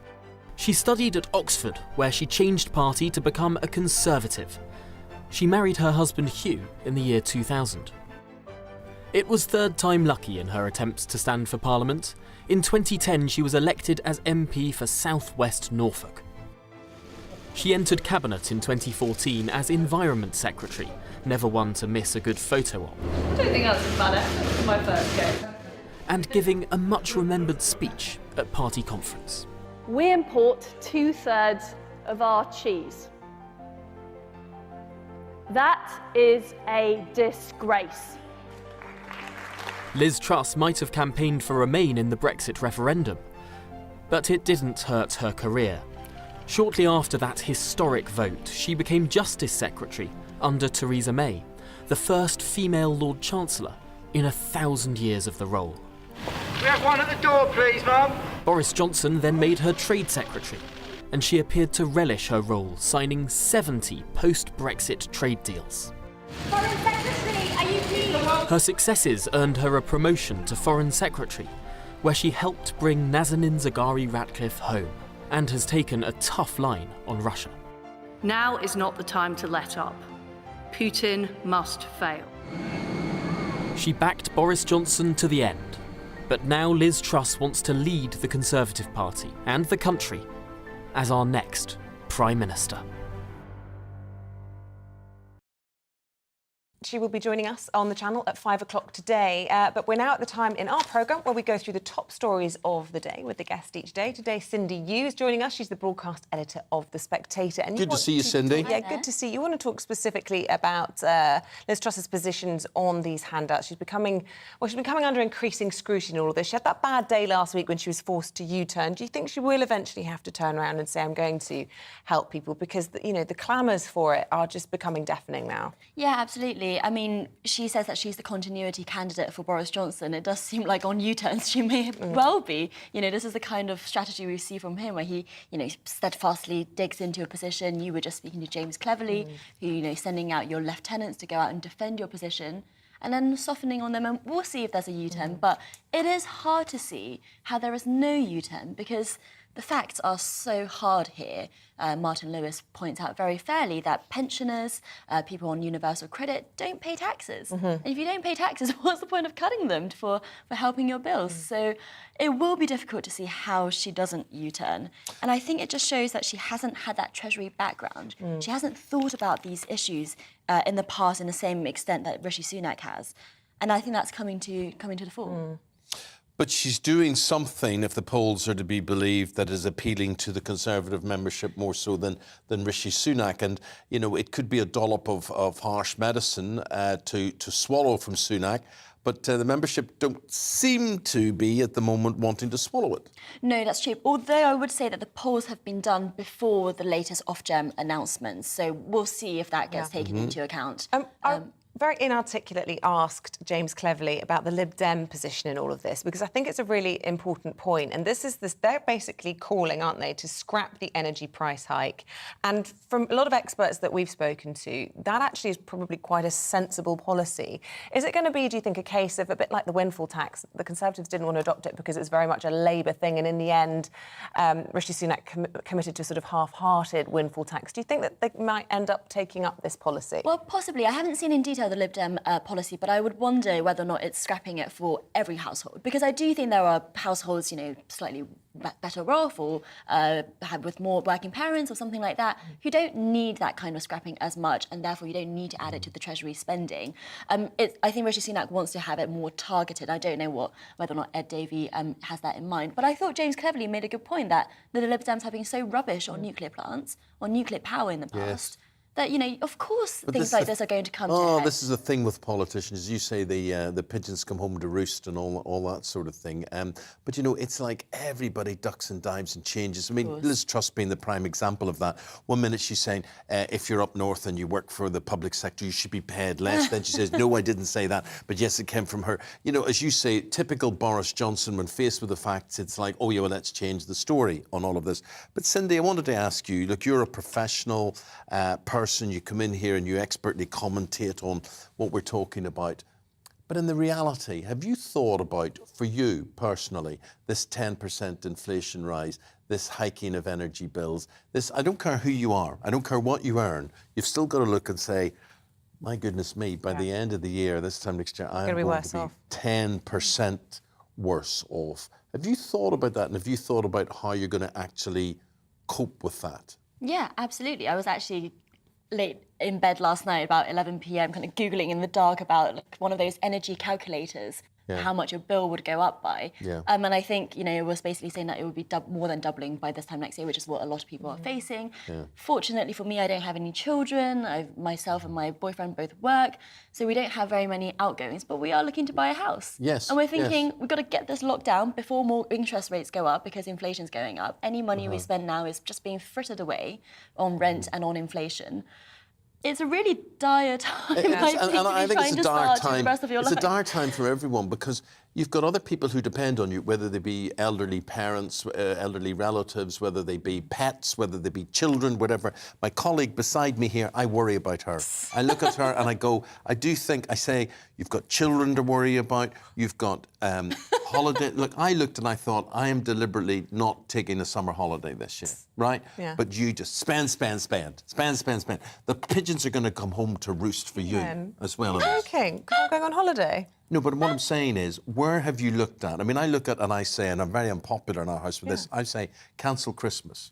Right. No, we're doing it. I mean, I completely relate to you, Cindy, because we're also trying to buy a house and we just missed out on one. And since then, interest rates have gone up and our mortgage offer will basically be twice the same So are you amount feeling to buy the the squeeze? same. This is what I'm saying. My husband's in my ear giving me grief. So, yeah, I am. Yeah. You know, we're going to have to work a lot harder and take home an awful lot less to buy something less than what we could have done 6 months ago. It's a reality. I was born in China. I grew up in China, a country that is much poorer per capita speaking than this country. And we're talking about electricity blackouts. We're talking about hosepipe bans. We're talking about things that we have taken in this country for granted that is just going to take us down a peg of living standards. And I don't really see any creative thinking coming from the politicians, which is quite... Which is very well put. It is very, very well put. I mean, you think people should just get out there into the real world, and that is the criticism that I think with Sunak and Truss, naturally enough, and I think the media is to blame for this quite a lot, they've had every possible question from every possible angle put to them so far.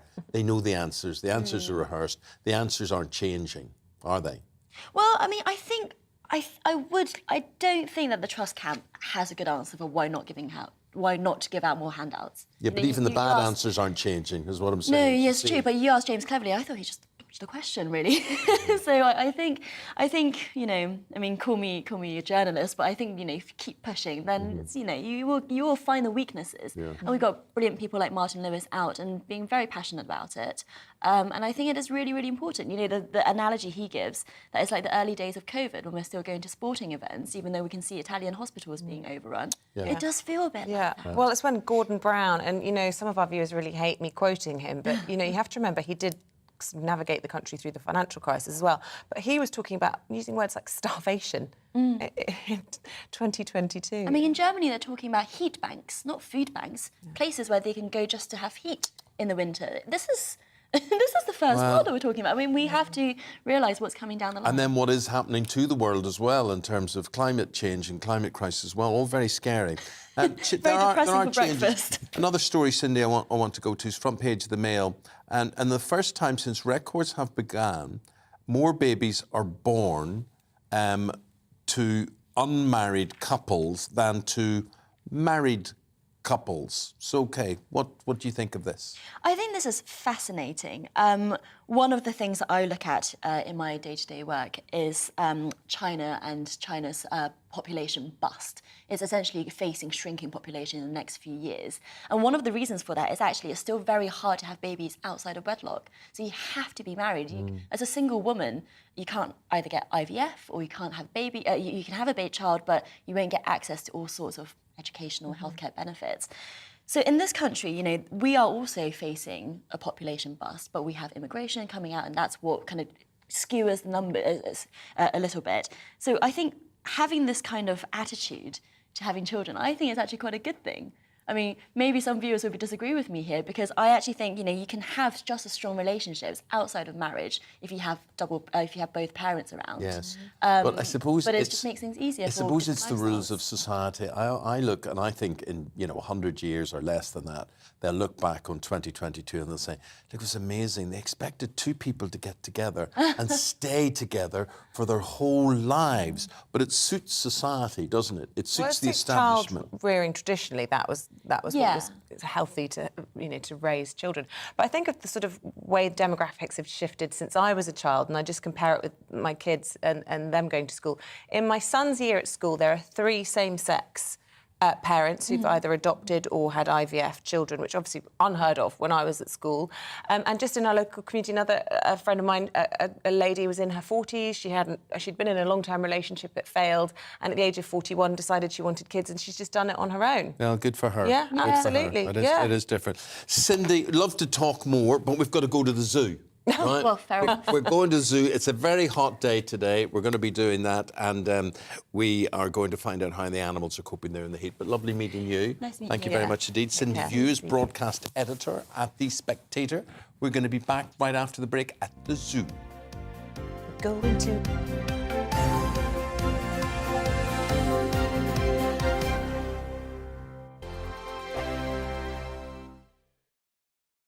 Join my show Farage, 7 p.m. till 8 p.m. Monday through Thursday. And there you will get opinion, analysis, debate, and I'll cover stories that nobody else dares to touch. You've been cancelled. Join the club. Oh, my goodness me. And then for the last 15 minutes, talking pints. We're over a drink. We have a civilised conversation with someone. We very often disagree, but we do it in a grown-up way. Come and join me on Farrow.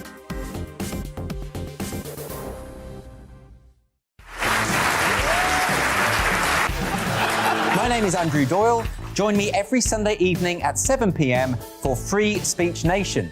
This is a show where we address current affairs and news stories of the week with the help of two wonderful comedian panellists. I brought in comics because I want to give it a lighter edge, and also they work for less. See you there.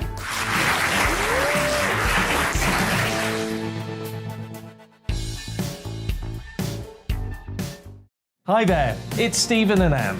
At breakfast from 6 a.m, you'll always be caught up with everything you need to know, the latest headlines, opinions and debates. We'll bring you the good news and the bad, but most of all, we're here for you. Remember, send in your views and let us know what you would like us to talk about. That's because we're your news channel. And every morning at 6 a.m, it's breakfast on GB News. I'm Dan Wootton. Join me Monday to Thursday from 9 to 11 for the feistiest and most fun news debate on TV, where free speech reigns. I'll bring you a sharp take on the day's biggest stories, bombshell newsmaker interviews, and A-list guests. And I guarantee you, no spin, no bias, no censorship, and no reason to go to bed. That's Dan Wootton Tonight, Monday to Thursdays from 9 on GB News.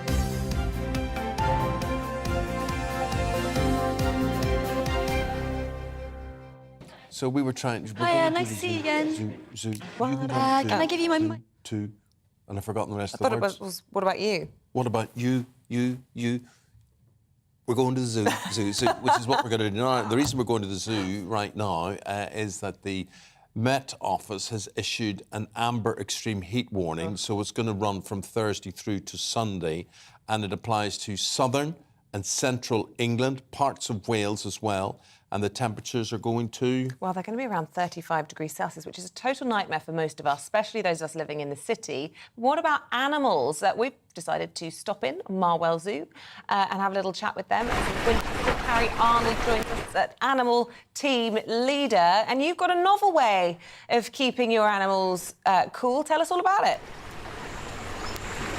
Hello, yeah, so here at the zoo we try and come up with many different ways to keep the animals cool in these temperatures. So one of them obviously providing lots of natural shade, providing lots of cool things that they can utilise. But one of the things that we use most with our carnivores is frozen food or frozen treats, if you want, a bit like ice lollies. So we prepare parts of their natural diet and then freeze it in water or other substances. And then we can feed it out and they can spend time rolling on it, putting their body on it, or actually licking and eating it as well. So we're going to feed our otters now. Harry? So we've got 4... Yes? Sorry to interrupt, I saw the camera was just panning off there, but I wanted to ask you, we'll talk about the otters first then, and I'll come back to you about your frozen lollipops.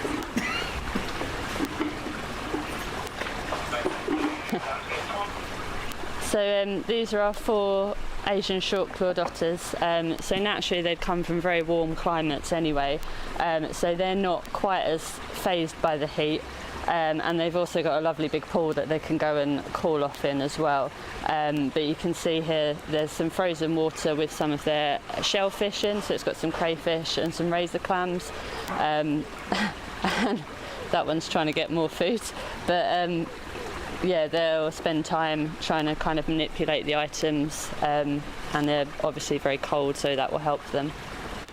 They're such good value at a zoo, aren't they, the otters? They're so animated, especially when they're going around swimming. They're actually one of my favourite animals. I absolutely love otters, so I'm really pleased we managed to capture feeding them just now. But I just want to go back to the ice lollies that you were talking about for some of your carnivores. I presume you're talking about big cats and the like. And Eamonn was explaining to me that that basically means frozen blood or frozen antelope or whatever it might be. But, I mean, for animals, if someone was to serve me a frozen steak, it wouldn't taste as good to me as the usual form. Do they still like it when it's frozen? Yeah, so they still, to them it's still meat, it's just a little bit colder and a little bit harder. But yeah, we give them lots of frozen blood. We don't tend to freeze their meat quite as much, but we do keep it in the fridge so it's nice and cold. But yeah, they'll spend hours kind of licking the blood from the kind of ice lollies essentially.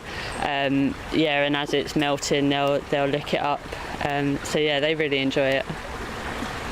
Amazing and obviously very enlightening to hear that the animals need your human help, Harry. What would you say to people who would say they survive okay in the wild, they look after themselves in the wild, they will find natural ways to keep cool, which obviously they would to a degree, but there's got to be intervention when we're talking about temperatures 35 degrees plus.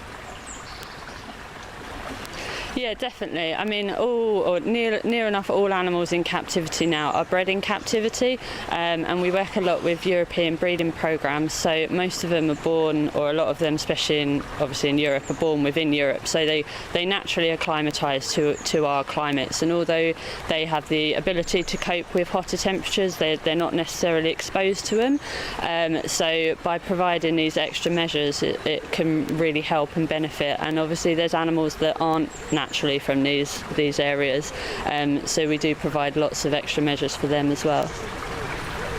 While you've got to do your job as well, so you and your teams, you look after yourselves in the blistering sunshine, and of course the all-important visitors, because without the visitors there wouldn't be a zoo. Yeah, so we provide lots of, obviously, water. The staff here, I mean, one of our favourites is eating lots of ice cream, so that helps, but obviously keeping topped up on your sun cream and all of those measures as well. So yeah, we take very good care of the guests and the staff as well as the animals. Oh, well, maybe that's where our reporter Ellie Costello's disappeared off to get an ice cream. I hope you haven't fed her to the lions. I know she got caught up trying to catch up with us, but it's been lovely talking to you, Carrie Arnold, from Marwell Zoo in Winchester. We might call down and see you over the weekend, OK? Lovely. Thank you. Thank you very much indeed. So there you are. Whatever you're doing over the next few days, just be careful. Just be aware of those extra rays beaming out of the sky. We, remember, of course, have got this big People's Forum interview debate with Liz Truss today, 5 o'clock on the channel today. I hope you can join Alistair Stewart for that. Yep, and we'll be back from 6 o'clock tomorrow morning. And up next, it's Philip Davies with the briefing. Good morning. Dry, hot and sunny is the story for just about all of us through the rest of the week. There is an exception. That's the far north and northwest of Scotland, where this weather front will bring thicker cloud and very occasional outbreaks of rain. But look at this area of high pressure, a huge area of high pressure, keeping the weather quiet and settled right the way through the rest of the week and into the weekend, and allowing those temperatures to gradually climb day on day and in fact by night as well. I mentioned the exception to the clear skies. That's this weather front just clipping the far northwest of Scotland at times today. That will maybe be thick enough for a few spots of light rain or drizzle, but otherwise it's a dry picture, it's blue skies and it's pretty much wall-to-wall sunshine, with those temperatures responding up into the high 20s, perhaps touching the low 30s for parts of England and Wales later on today. I mentioned the nighttime temperatures will be climbing as well, so a little bit more uncomfortable for sleeping over the next few nights. Tonight we will see clear skies right the way across the bulk of the UK. Again, still this thicker cloud for the far northwest. We also could well see some low cloud and mist developing around some coasts of Northern Ireland, as well for some coastal parts of East Anglia. That may just come inland a little bit on Thursday morning. However, it should burn back fairly readily once that sunshine gets going on Thursday. And Thursday is again another day of blue skies and sunshine, and those temperatures continuing to climb. In fact,